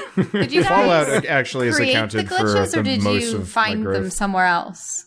We found a fair number. Yeah. Boy, we found did a we lot, find a fair number. but people sent us a lot. Yep. Just kind of in general. So Yep. you mean you guys actually discovered them? Like first time discovery for a Well, number we of didn't them. share them, but insofar as we found them at roughly the same time other people probably found them Yeah. independently. I mean, yeah, we broke that game's arm every single day. It was fun. It was fun. What was I gonna Adversarial say? relationship. As a serious answer, I did a lot of glitching through Legend of Zelda: Ocarina of Time when I was really young. That was a lot of fun, like infinite sword glitch and stuff like that. We were actually watching someone do the speed run for it, and the Oh, yeah. types of glitches they had to employ. Sheesh. Shell was not okay with it at first. She's like, that's not right. Glitch runs are so much more fun to watch than non-glitch runs, Oh, yeah. in my opinion. Well, I was But I just like astounded at how even missing something for like a millisecond could Yeah, completely ruin your speed run. movement Like tech how is cool. precise things had to be. I'm thinking to myself, who went through the effort of testing something at like that particular moment? Ah. Have I told you guys about like the Halo 2 like multiplayer glitches? There's some really No, I weird guess ones. not. Like these are like less surprising and stuff like that because they don't happen by happenstance. They were more like community knowledge glitches. But like one of the big ones that was strange is that you could aim at somebody. So a lot of these glitches have to do with lock-on mechanics. Like the sword in that game, if you were within like a meter or two of your opponent or something, you could hit your reticle would turn red, and you could pull the trigger, and you would lunge at them and kill them, and it would just just nail them and take them out. Great. Like that's how the mechanic works. It has this pursuit thing programmed into it. So what you could do is you could sit down in the passenger seat of a Warthog, the Jeep, and aim at somebody that walks up to your Jeep, and you could pull the trigger on them, but your character won't swing their weapon, but you'll lock onto them from the passenger seat of the Jeep. They can then go to the opposite side of all of Blood Gulch, and then you can get out of the Warthog, and you will fly across the entire map to them. What? Huh. And it was just really bizarre stuff like that. That's pretty funny. So this gets And would you- weirder. This gets weirder. Okay. So Okay.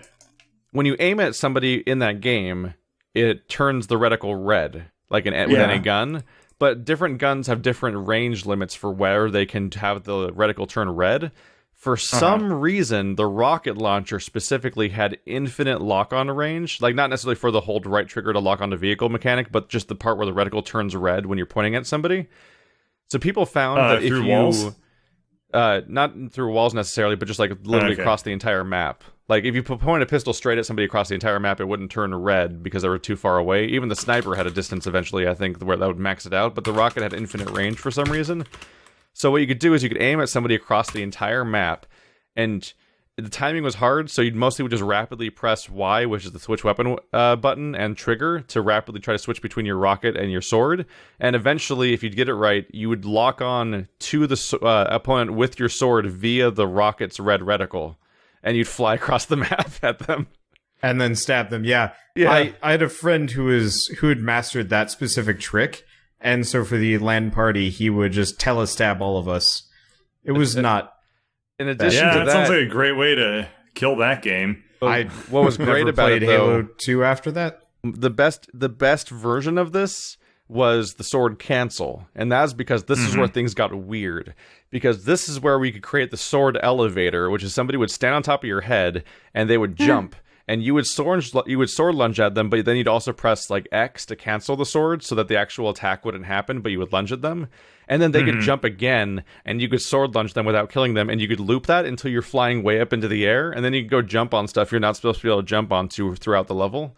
And so it quickly became a thing where you would start mapping out where all the invisible walls are that govern where you can go in various levels, and you'd find ways to climb out of every multiplayer map. You would have entire lobbies where nobody was shooting each other at all in custom games because you just wanted to like sword glitch your way through all the weird architecture and like see all the weird like behind the scenes stuff in every multiplayer map, and shit got elaborate. Like I spent I may have spent 100 hours or so over the course of like 2002 or 3, just the 2004, 2004, just like exploring these weird multiplayer maps, and they kept adding multiplayer packs because this is one of the first games to have like map packs for it that like for console in particular, and so like they kept expanding our weird list of like super adventures we could go on, and that shit was just fun. It was weird. It was weird how elaborate you go on these weird outside of the map adventures in each map because of how just whatever amount they'd had decided to make out there, basically. Yeah. It's a cool game. I think a lot of it was patched out at some point. But that was a neat experience. Now you can just no clip. Oh, but that's not as cool. Yeah, I know. Speaking of scrap mechanic, I think the next question might take back to a conversation, a story that Bird might have told during the second Maze episode, I think. I don't remember. Okay. Oh, okay. But, Clixian Gaming asks, basically, have you ever had a moment where you felt like somebody was trying to become your boyfriend or girlfriend? Oh, you mean online? Funny. Didn't you have like a weird story about like some sort of person that turned out to be terrible or something? Oh, wait. A ton of those. wait. Oh, you mean this is a continuation of that huge conversation? No, I thought you meant like probably answer it outside online of that. people.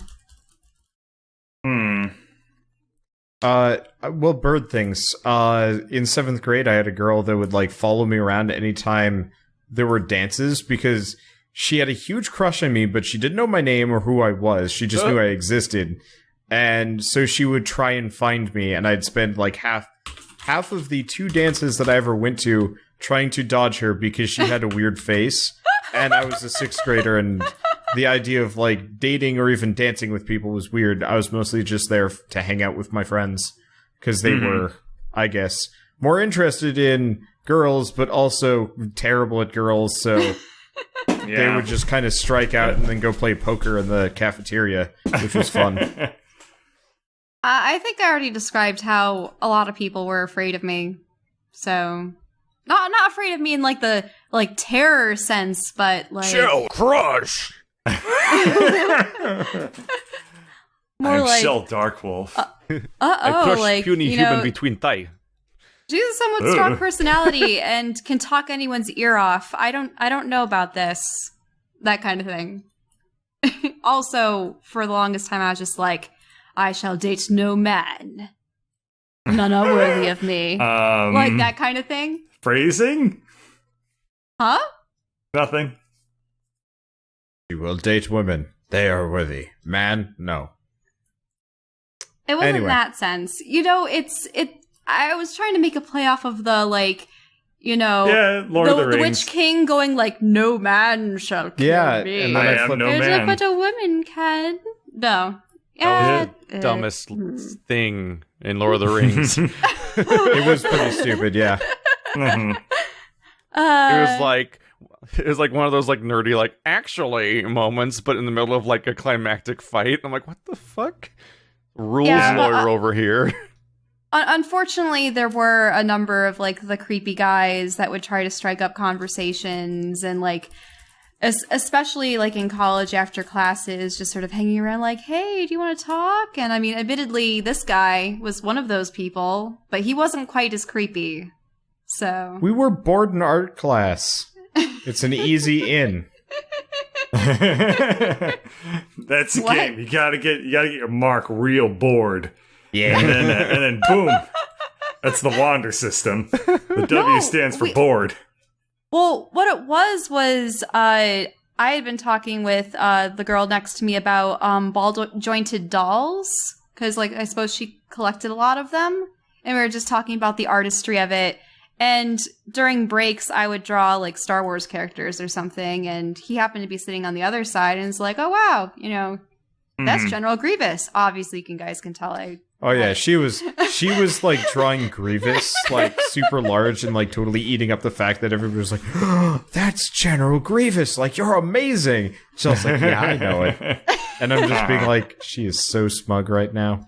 Hey, I really like drawing, you know, like cyborgs and mechanical monstrosities and things. So yeah, it was just fun. And then we got to talking a lot about Star Wars and our shared experiences, but like several years apart and several miles apart of like oh, hey, do you remember that time in Knights of the Old Republic when HK-47 said this or that? And oh yeah, he was like the best party member and blah, blah, blah, blah, blah. You know, just, it's interesting how video games can create sort of a semblance of a shared experience, even though... Well, I mean, that's literally our careers, so... Oh, yeah.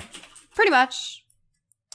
I suppose. It's just that you each experience the same adventure apart from one another, but you guys can relate because you've experienced... Yeah. Never mind. Okay. I like how I made fun of... I've made fun of the Nerdist before, and Chris Hardwick. And when I scroll down now to the bottom of our podcast page on iTunes... By the way, our podcast is on iTunes now. I don't know if I mentioned that during a podcast yet. The first thing that comes up is listeners are also subscribed to The Nerdist with Chris Hardwick.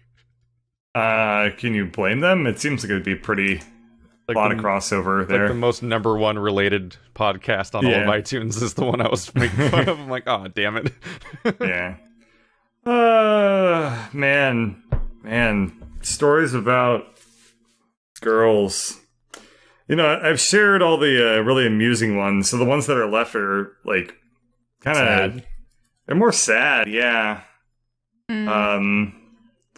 But...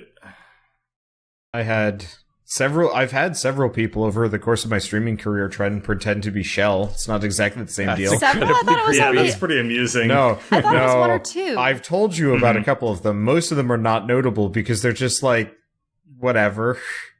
There was somebody a little while back who, she had been in chat a bunch, and then this was like kind of during a period where you and I didn't have any common series, and then you started talking, and she's like, what? Water has a girlfriend? And then never came back. And I was like, all right. It must have been when we were still, like... No, this was like... This was during Breath of the Wild.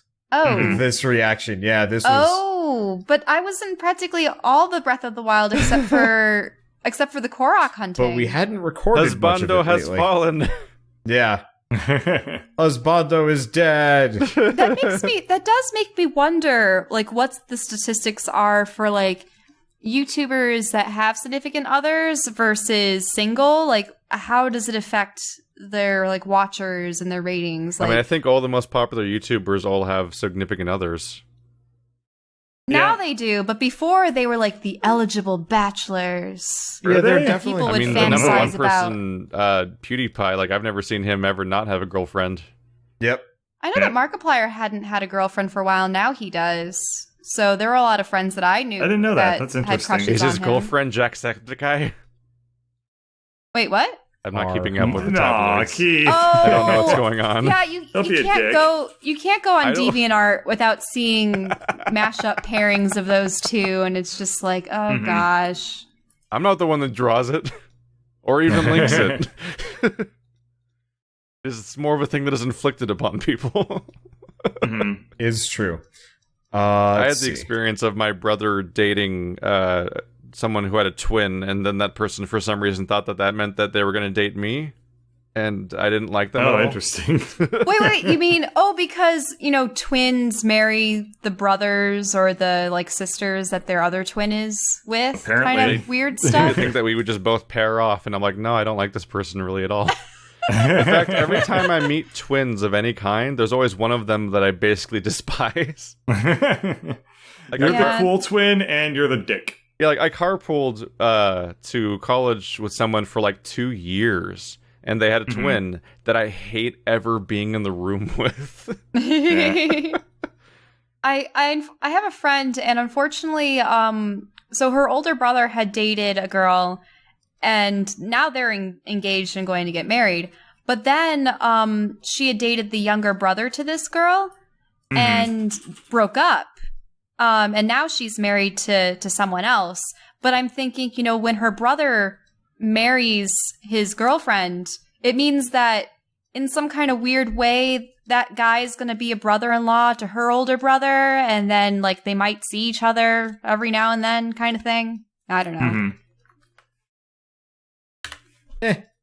Yeah. It's a little bit more Here's farther one removed, story this one, I've told all the, like I said, I told all the ones that were like really amusing. But I still have this one, which I totally forgot about until just now. That's kind of, it's less amusing than the others, but I still find it very funny. So, this was, back, like, in my freshman year of high school, I think. And, I was still, like, learning how to, like, work with the ladies and whatnot. And so I just mentioned to, like, this one girl that I had a crush on. I mentioned to her friend, I was like, hey, you know, I think this person's pretty cool. What do you think they'd be, like, interested in me? Should we, like, get to talking and stuff like that? Like, I just figured I would, like, ask her. Which, obviously, you can't tell a high school girl they have a crush on their friend without them just, like, spilling the beans. Like, they blurted it out. Which, like, wasn't really too big of a deal, honestly. But, so the next day, I, like, go up to this person, and I was like, hey, how's it going, or whatever. And, she just says, she knew, and I knew that she knew, because she said that she was in love with me. And I was like, this is literally the first time we've ever talked, but okay. Like, so we'll hang out more, was, like, basically, like, my, like, reaction. And I ended up, like, actually never talking to her again, because later that day I found out that she did a lot of cocaine. And I was like, well, never mind. I managed to have a crush on the craziest person I've ever heard of. Then what? Like, what were the unlocked. qualities that you were looking for back then to, like, quantify a crush? Not insane. I mean, No, end but of I mean, checklist. obviously, she didn't appear insane initially. It was only the knowledge of the cocaine that, like, tipped the scale. no, it was definitely the I'm in love with you that was Oh, that too. that tipped the scale.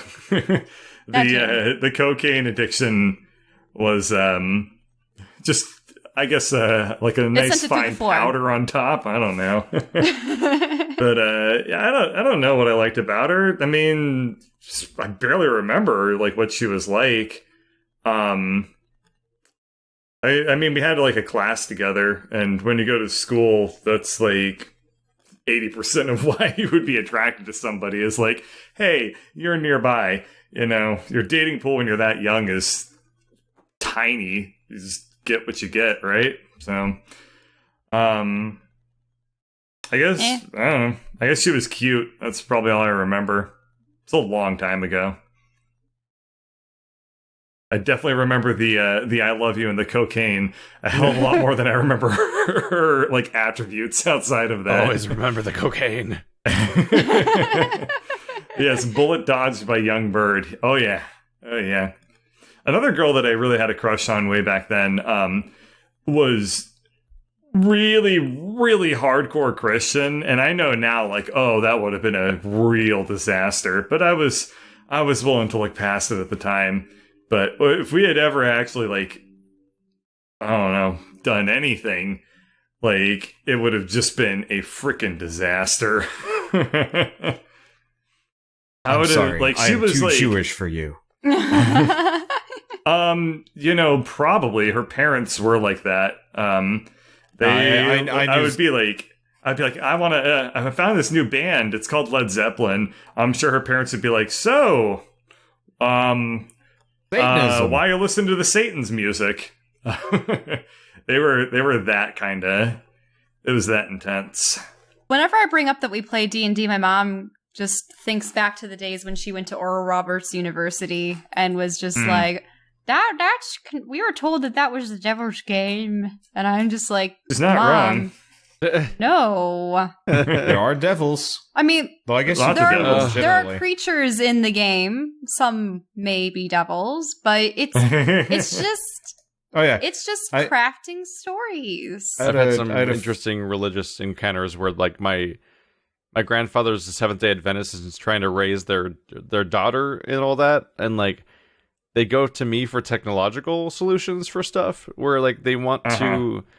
They had me set like when she was like 13 years old. They had me set their phone for child protection for ages like 7-ish.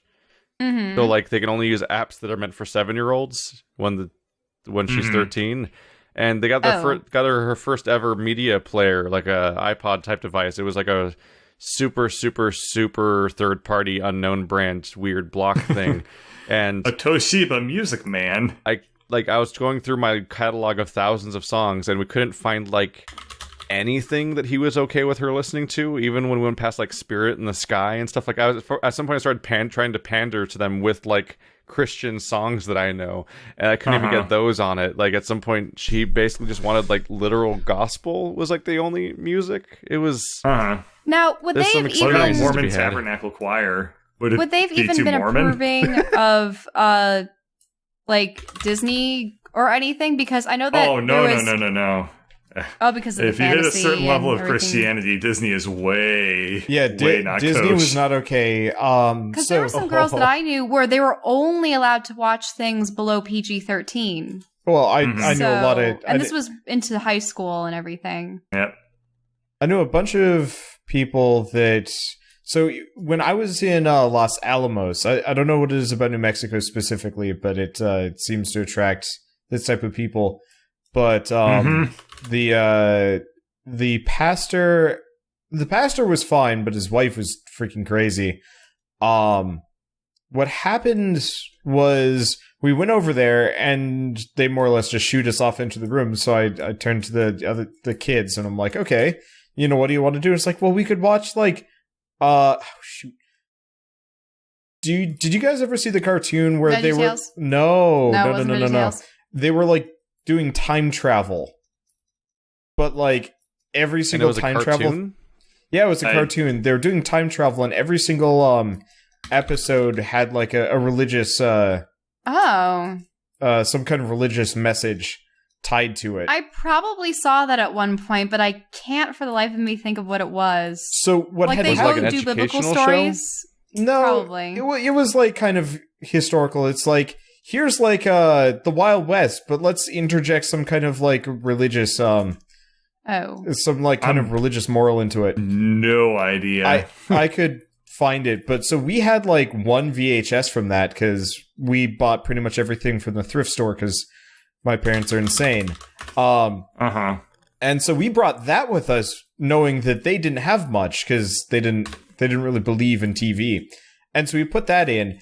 And I want to say like 2 minutes into this episode, in the middle of the prayer scene, the wife of the pastor runs in and she's like, no. And then turns on Winnie the Pooh. Because it was time travel was too magic. Yeah, too magic. And so despite the fact that they were like... So talking stuffed animals are better. Yeah? Yeah. Was it an anime? No. It was a cartoon. No, it was an old I can look it up. Because I'm looking at something called Superbook. Which apparently the children like read the Bible and the Bible like warps them to the Old Testament days. And it's like they go back to like all the classic hits from the first from the book of Genesis, it looks. Yeah, no, it's not Superbook. They were going. I'm curious. I got to figure this out. Yeah. Religious time travel cartoon. Guys, we could go look at 80s and 90s cartoon shows and just go through everything. Let's not say we did. Yeah. But also, what if we did? Back in college, I'll find it for next time, probably. Let's see. Yeah, there was also McGee and Me. That was another one that was not okay. Wait. Those, they look like Page Master things, except they're cartons? Up. Oh, yeah, I remember that one. No, not that one. Salty and Friends. Here we go. Adventures in Odyssey. That was the cartoon. Oh, with the dog and the which actually was like totally fine, despite the religious message. Like it was actually fairly good content, but because it was time travel, it was not okay for her precious kids. And then she tried to convince my mother that fraud was worth doing. Wait, what? Oh, Yeah. So this lady would routinely Embezzle money for no, herself? she would join in on class action lawsuits though she had been, affected because she wanted extra cash. So if there was, say, too much pesticides on a thing she of was apples, like, she'd be like, "Oh, I definitely bought one of those mesothelioma. apples." she would so there were diaper rash things that were going on in the 90s, I have a diaper rash. Well, she had 6-year-olds, so she was claiming that they had somehow been victims of this diaper rash issue. My 6-year-old ate too many diapers. Ew. All right. People should be potty trained at 6, right? Should be. Yeah. I thought it would usually happen by age 3, right? 2 or 3. Okay. How many more questions do we have, Keith? Yeah, more questions. We need to go through them faster. I think 28. Jesus. Favorite boss in a Soulsborne game? From Caleb Mead. I can't answer these. Wow. Friggin'. I really liked the the dragon boss from Demon Souls, actually. I thought that was kind of fun to watch. Artorias.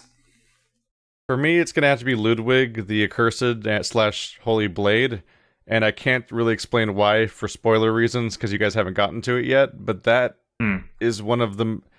Not only is it a ridiculously epic fight, but also Bloodborne in particular is good at having Osiris type fights everywhere, where there's a little bit of framing that makes it feel even if you don't fully understand what's going on, there's a weight to the meaning of everything, something seriously going down, even if you don't know what it is about the boss.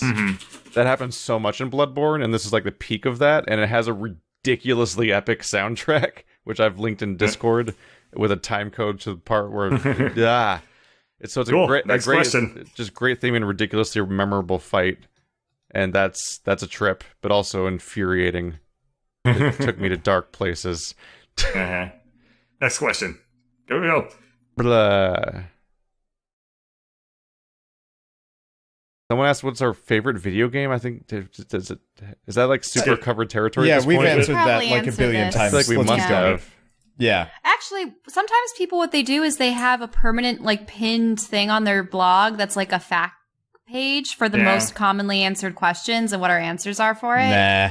They can watch the podcast. Jackson Jones asked, how are you so good at YouTube? By doing it a lot. Yeah. That's the practice answer. and repetition. Rockford Risen May, if you could choose one game from your childhood that you would want a remake of, what would it be? Mischief Makers. That's a good one. Just something Jazz weird. Jackrabbit 3. Red alert. Mischief Makers Westwood, is I fucking miss bonkers. you. Yeah, God, we all miss Westwood.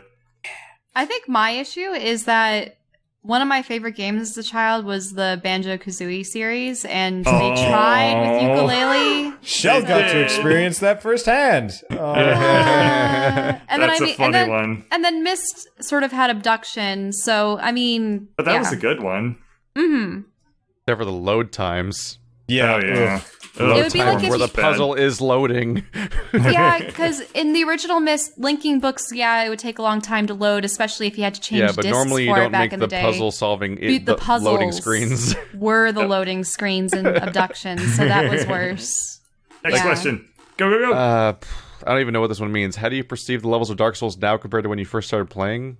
From Dark Evil Souls 1, Dominic? they mean, probably. Yeah, I know where everything is, I guess, but that's true of all games. Yeah, there's a certain I know this to everything. It's I guess watching Game of Thrones when you've read the books already. I guess there's a knowledge there. Maybe, yeah. I don't really know how to answer the question mostly. I don't think I really have a satisfying question. Resubmit it. Maybe we should have a specific Dark Souls podcast because there's a lot of Dark Souls How questions. about Then you guys can, once we beat Bloodborne, We can do a retrospective on the entire series for us. Thomas Sure. Vinci shouts, "Games as art. What was the most popular? What was the most thought-provoking game for you?" Thought-provoking. Missed games. Just the whole series. That's It's weird me. because Sorry. it's like a thing where it has to touch on a bunch of issues or like topics of some kind, but also still maintain some level of personality and personableness that makes me care still. Like, Yeah. like both Nier games kind of have an issue where it's hard for me to attach myself to get super invested in all the themes the games are dealing with because the story itself is so bare bones in order to make space for all this, like, we're gonna have 10 hours of philosophy discussion in this thing, like, everyone's ironically named after philosophers. Isn't this interesting? Can you get what we're getting at? And you have to, like, check source material to figure out what they're inferring, basically, but then the core story is kind of weirdly, like, unpersonal, and, like, I feel distant from it the whole time I'm playing through it. Yeah. Sometimes first-person stuff helps a lot. It's like when I think thought-provoking, probably Talos Principle was pretty great. Yeah. People arguing about whether or not they count as people because none of them are people. Next question. Did everyone even answer that one? Yeah, everyone didn't answer that one. Stop The Witness. rushing, Wander. This is pointless. You're just going to irritate me. Well, no. Like, Well, I don't think the what rest of was- us had like a major answer. Whereas What was you the game did. that made you think? Yeah, but you're literally like starting to repeat yourself. Like, next question. I'm like, just calm down. It's not worth it. It's fine. We'll get to Fine. the questions we get through. Fine. I don't have any. Games generally don't like put me into this like fugue, so I don't know. No, I'm not saying you have to have a answer. It's just like the last few questions, you're like you're rushing, and it's like it's No, fine. There's no need. This is the first one that I've been saying next. Bird's been saying next question here. Yeah. Okay. What the enough fuck finger does this one pointing. say? Do we have another answer, or I'm are we skipping this continuing next on? one because it doesn't make sense. Okay. It's from that guy that usually makes no sense. Ah, And we've also answered a few of his already. Gavin Morider asks, should Valve make a Half-Life 3, or will it be as praised like the other two, or do you think that it will not live up to the hype and there will be riots of angry gamers at the Valve offices? Funny imagination there. I think that there are some studios where they're better served by building new IPs, maybe? I think the train has left the station for Fallout, and anything that they make is probably going to be inferior, if only because Oh, Fallout! Half-Life. I thought you were talking about No, he meant Valve. to say Half-Life. Half-Life. Half-Life. Sorry. The main Half-Life, issue is yeah. just too much time has passed. Yeah. I have I zero would issue with how much say- time has passed. I just don't think that Valve can make a game anymore. Yeah. That I too. would say maybe make a movie or a book and just like send off the series with something like that. Because a game at this point is just not going to cut it, I don't think. I mean, I bet they could do it. I don't know. I think that if they do it, they shouldn't make a big deal out of it. Like, they should just present it like, we're going to finish out the story. This is what it is. And just make it like a quiet thing. I liked where it looked like things were going, because I like the idea of like, what if like there was now the new gimmick gun is that you're playing through a shooter campaign with a portal gun. Like that could have been cool. But It yeah, didn't like, happen. they just need one neat gimmick they think they can build a campaign around, and then just like commit to it. The problem is that Valve's internal structure is so completely nightmarish and nonsensical that I can't see a proper full game really ever getting done ever again. Just make the entire game take place on the boat, and then that'll make everyone happy. Put the portal gun, put it on the Borealis, put you on the Borealis. That's all they need to do. Those are the two things that people even know about Half-Life 3, is that there's a boat, and that the portal gun was in it. So just make it that, and then boom, that's all you need to deliver. Like, have you guys read articles about like how Valve works and whatnot, like that Yep. mess? Have they been It's primarily a focusing flat on structure where Steam people and just stuff? Well, the Steam. thing Pick is, what they wanna work on. they make so much money from Steam, they don't have to release a game. They can And just they'd do whatever have they to, want. and they would have to actively fight against the structure of their own company to ever make of Half-Life game at this point. Like, it's Right, because you could never pool all the people for it. yeah, If you're hurting cats. their company's just not designed in a way to make that kind of project possible. There has to be like a zeitgeist that makes everyone motivated to all want to voluntarily commit themselves to that project. It's a company where everything it's just a collection of startups. It's a bunch of like six little like indie devs. It's as amazing as it is baffling. Did you hear they picked up the Kerbal Space Program people? Well, I guess we're never going to see any more stuff come out of them. From them, yeah. I mean, sometimes the people that pick up still make things, but that's the trick, is like Valve pretends to make games by picking up a different company that makes games. Like, that's like... Yeah. Like, Well, they did it with Dota too, and it works great. Yeah, like, hey, you guys that make the Dota games, make us a Dota game. Another and way we'll, to print and money. we'll call it our Dota game. I'm totally fine with them actually just picking up like promising indie devs or regular devs and giving them an environment where they're not like constrained by EA, for example, and can make Dota 2 or TF2 or... If only just like someone like Kerbal Arcane 2. Studios could finish Half-Life, but I don't see Valve working with Bethesda, and I think that Arcane probably is under Bethesda permanently or something. Probably, yeah. All right. Next question. I'm just going to start reading this one out loud because it looks like I can't parse it immediately by glancing at it. Okay. Do you get any control over what ads get displayed on your channels? I'm usually fine with sitting through a few minutes of ads, but I've been seeing 10 minutes. This goes on for a while. No. Yeah, we have don't. no control. You have control. You can opt into certain types of ads, but Or more apart specifically, from- we can sometimes control what types of ads play, as in like the format of the ads. Like, at least depends on. It might depend a bit. Like, I don't know if you being under Aren't a there the manager takes control away from you. unskippable Do you still have control? This is Curse does not take control away, but Okay, so like we can choose to have an ad at the beginning of the video, an ad at the end of the video, as in like the playing ads. We can choose to have a pop-up like weird bottom thirds thing, and we can choose to manually place in the middle of the video ads if we want to, which you definitely see on stuff like Rooster Teeth. We're like, this is an hour-long video and it has 4 ads in it and stuff like that. Right. But we don't choose the ads or how long they are and so on and stuff like that. That's all a surprise. And oftentimes it's just whatever ad that YouTube can find. CGP Grey recently made a video that just flat out explains more or less how this goes, and that basically the computers do an auction whenever you load up a video, and really neat. However the auction pulls out, like that's the video that plays, and that's the person who pays money for their ad and stuff like that, and like that just sort of happens through algorithms. Yeah, in an ideal world, it would be sort of similar to television, where during certain time slots, there's a particular show going on, and say you're watching like kids' cartoons. Oh, suddenly all the ads are going to be oriented around board games and new toys and whatnot. It was like, yeah. God, watching kids' cartoons was seeing commercials for like toys and health insurance.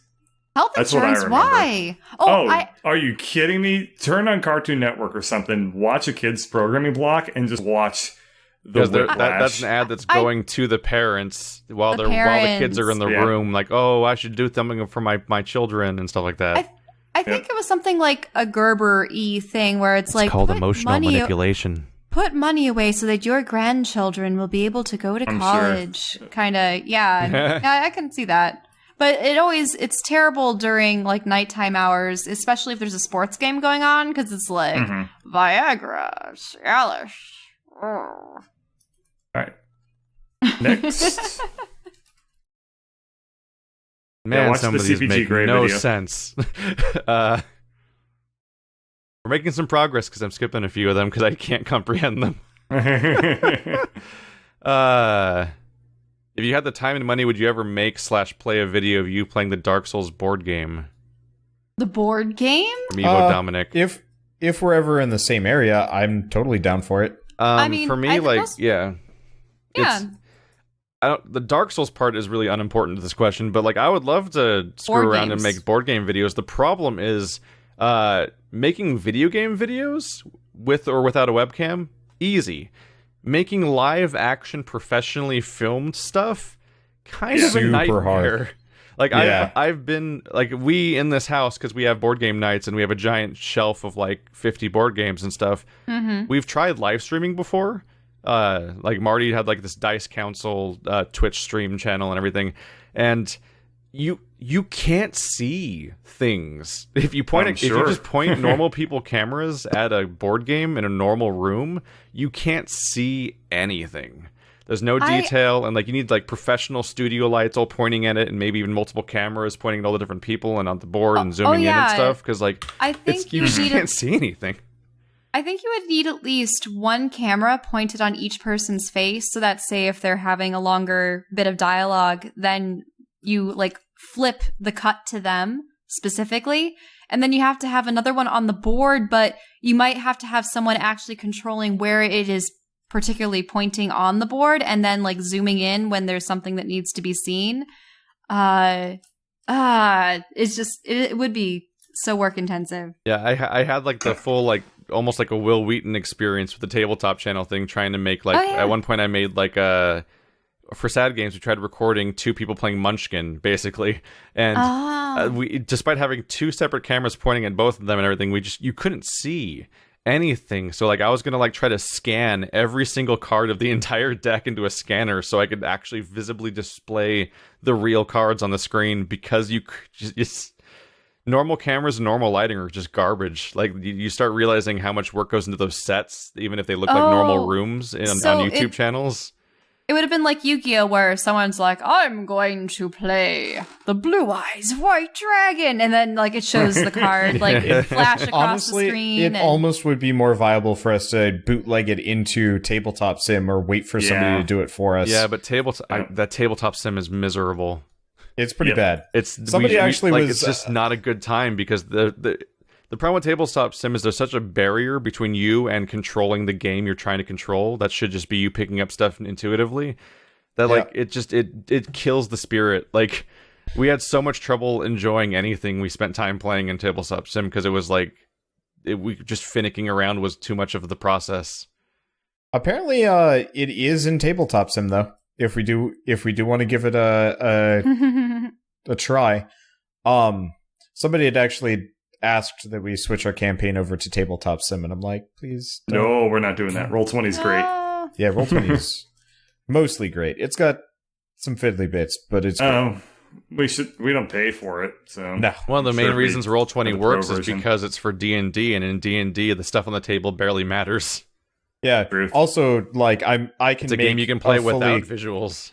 Yeah, I can also make a fully custom campaign for Roll20, whereas Tabletop Sim, that would require like 3D modeling and shit, which is already hard enough for Star Fox, so let's not add more of that. Okay. We have time for a couple more questions. Yeah. Next one. I think I'm just skipping that one.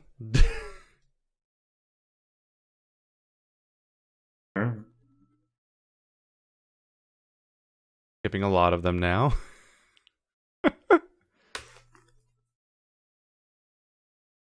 I'm just going to skip to the most recent one that came in because I already read it and it seemed usable. Benjamin Meyer says, I have been thinking about starting YouTube, but I don't know what to start with. What would you recommend for a basic setup with no microphone or software of any sort?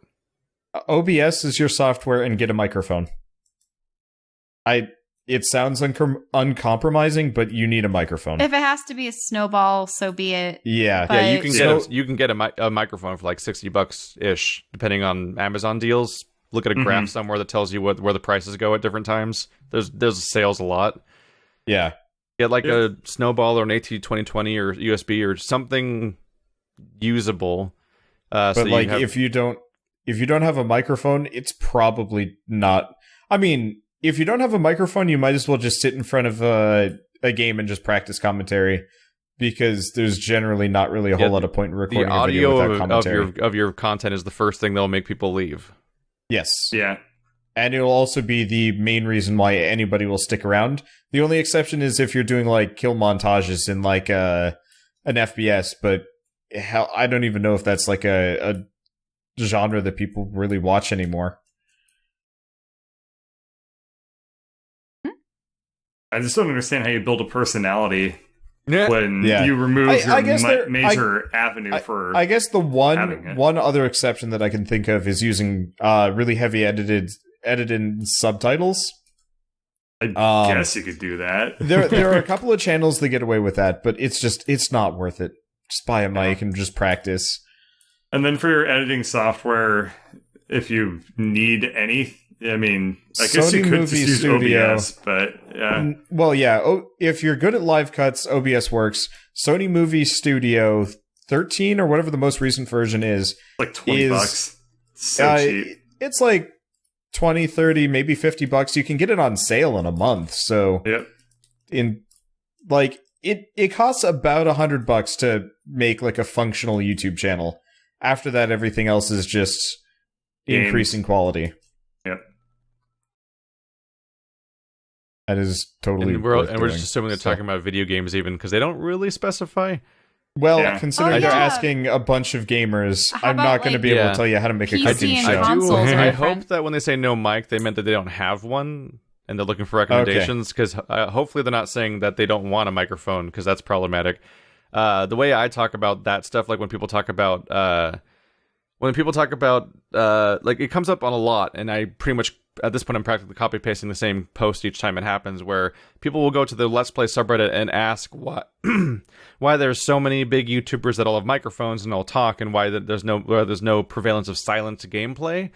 And the thing is, silent gameplay is everywhere all the time, constantly. If you look up any game, you can find no commentary playthroughs all over the place. But only like You don't sub to those people. only like 2 channels are big right now, practically, that do no commentary. And that's because there's no... If you find a no commentary channel, a playthrough of a game, you're doing it because you literally typed in, like, Harry Potter and the Chamber of Secrets, no commentary, and you go in and you're watching that with no commentary, and then it's over and then you leave. Because, like, Yeah. if somebody has There's a nothing personality, sticky. you subscribe for their personality and you want to see all their stuff and so on and so forth, and like that's why you're sticking around. But Yep. if you find a silent playthrough, it's like checking out a book in a library. You're not going to subscribe to like the library's like weekly update or something like that, like on the mailing list. Like it's like, oh, that channel uploads silent playthroughs. I watched the one I cared about, and now I'm gone. And then so those channels don't grow, and that's why everyone you see with that the algorithms throw at you via happenstance and all recommendations and so on are all people's commentary, because those people actually get followings. Yeah. It's impossible to be sticky without it. Yeah, it's not that there's not an audience for non-commentary videos. It's just that there's no reason to ever subscribe to somebody that does that. So the audience just washes around and they just watch whatever they look up that day, and that's it. Well, we've hit about the end of our time here. How many questions do we have left? Let me move this one to the folder real quick. 9. Damn it. And 5 of them look like the same person. Okay. Well, that think he'll doesn't rapid-fire necessarily mean they're questions. bad questions. He rapid-fired 5 questions on the 14th. Okay. So they're the same day, too. We'll have to take a look at those another time then, I guess. Yep. Oh, well. And I'll double-check this to see if I can throw more of them out or not. Yeah, a lot of people asking us what our favorite game is. That came up 4 more times while I was parsing through it. That's why there was some pauses where I'm like, shit, that's not usable either. Yeah. Right. Hey, I mean, if you want to ask a question that's not a bad one, I guess, but Yeah. it's just one we've already answered. It's like the first one that comes to mind. Yeah. Try to think of questions we probably haven't answered already, because I get that one weekly. Where's Yeah, Scrap like if- Mechanic? I don't get that as much anymore. Like, if people have to ask about your favorite this or your favorite that, think of more obscure things. Like, specific characters or, heck, Your even favorite colors. Myst game. That's gonna be a tough one. Yeah. Alrighty. Well, thank you all for watching. This was 4 Nerds, episode 28, the question marathon. Send you wanna more, give us- probably. Yep, If send you in want your to give questions. us more questions, then send it off to the And if email. I haven't getting to Keith. your question or something, you're welcome to try to rephrase it or something, but it also might just be not... Depends on the topic, really. Yeah. We're free to topics, but sometimes definitely a lot of them are like, are you going to play this specific game? And stuff like that. And then, like, I just throw all those out immediately. Yeah. It's just a yes or no question, and it's binary. And like we've also have questions about like whether or not there is going to be continuations for D&D and all these other things. I'm like, well, there will or there won't be. I'm not like trying to make answers like to questions like that about the future here is like just a guess basically, because like we change our minds about everything. Okay. Alrighty. So, Yeah. see you next Thanks for time. watching. Send in questions to fournerdsquestions@gmail.com. We have our podcast on soundcloud.com/4nerds. And if you look in the sidebar for that, and maybe in the description of these videos, based on where you're seeing them, if it's copied correctly, there's also a link to what is now our iTunes page. And so we're everywhere and all over the place and whatnot for free. Enjoy. See you next time.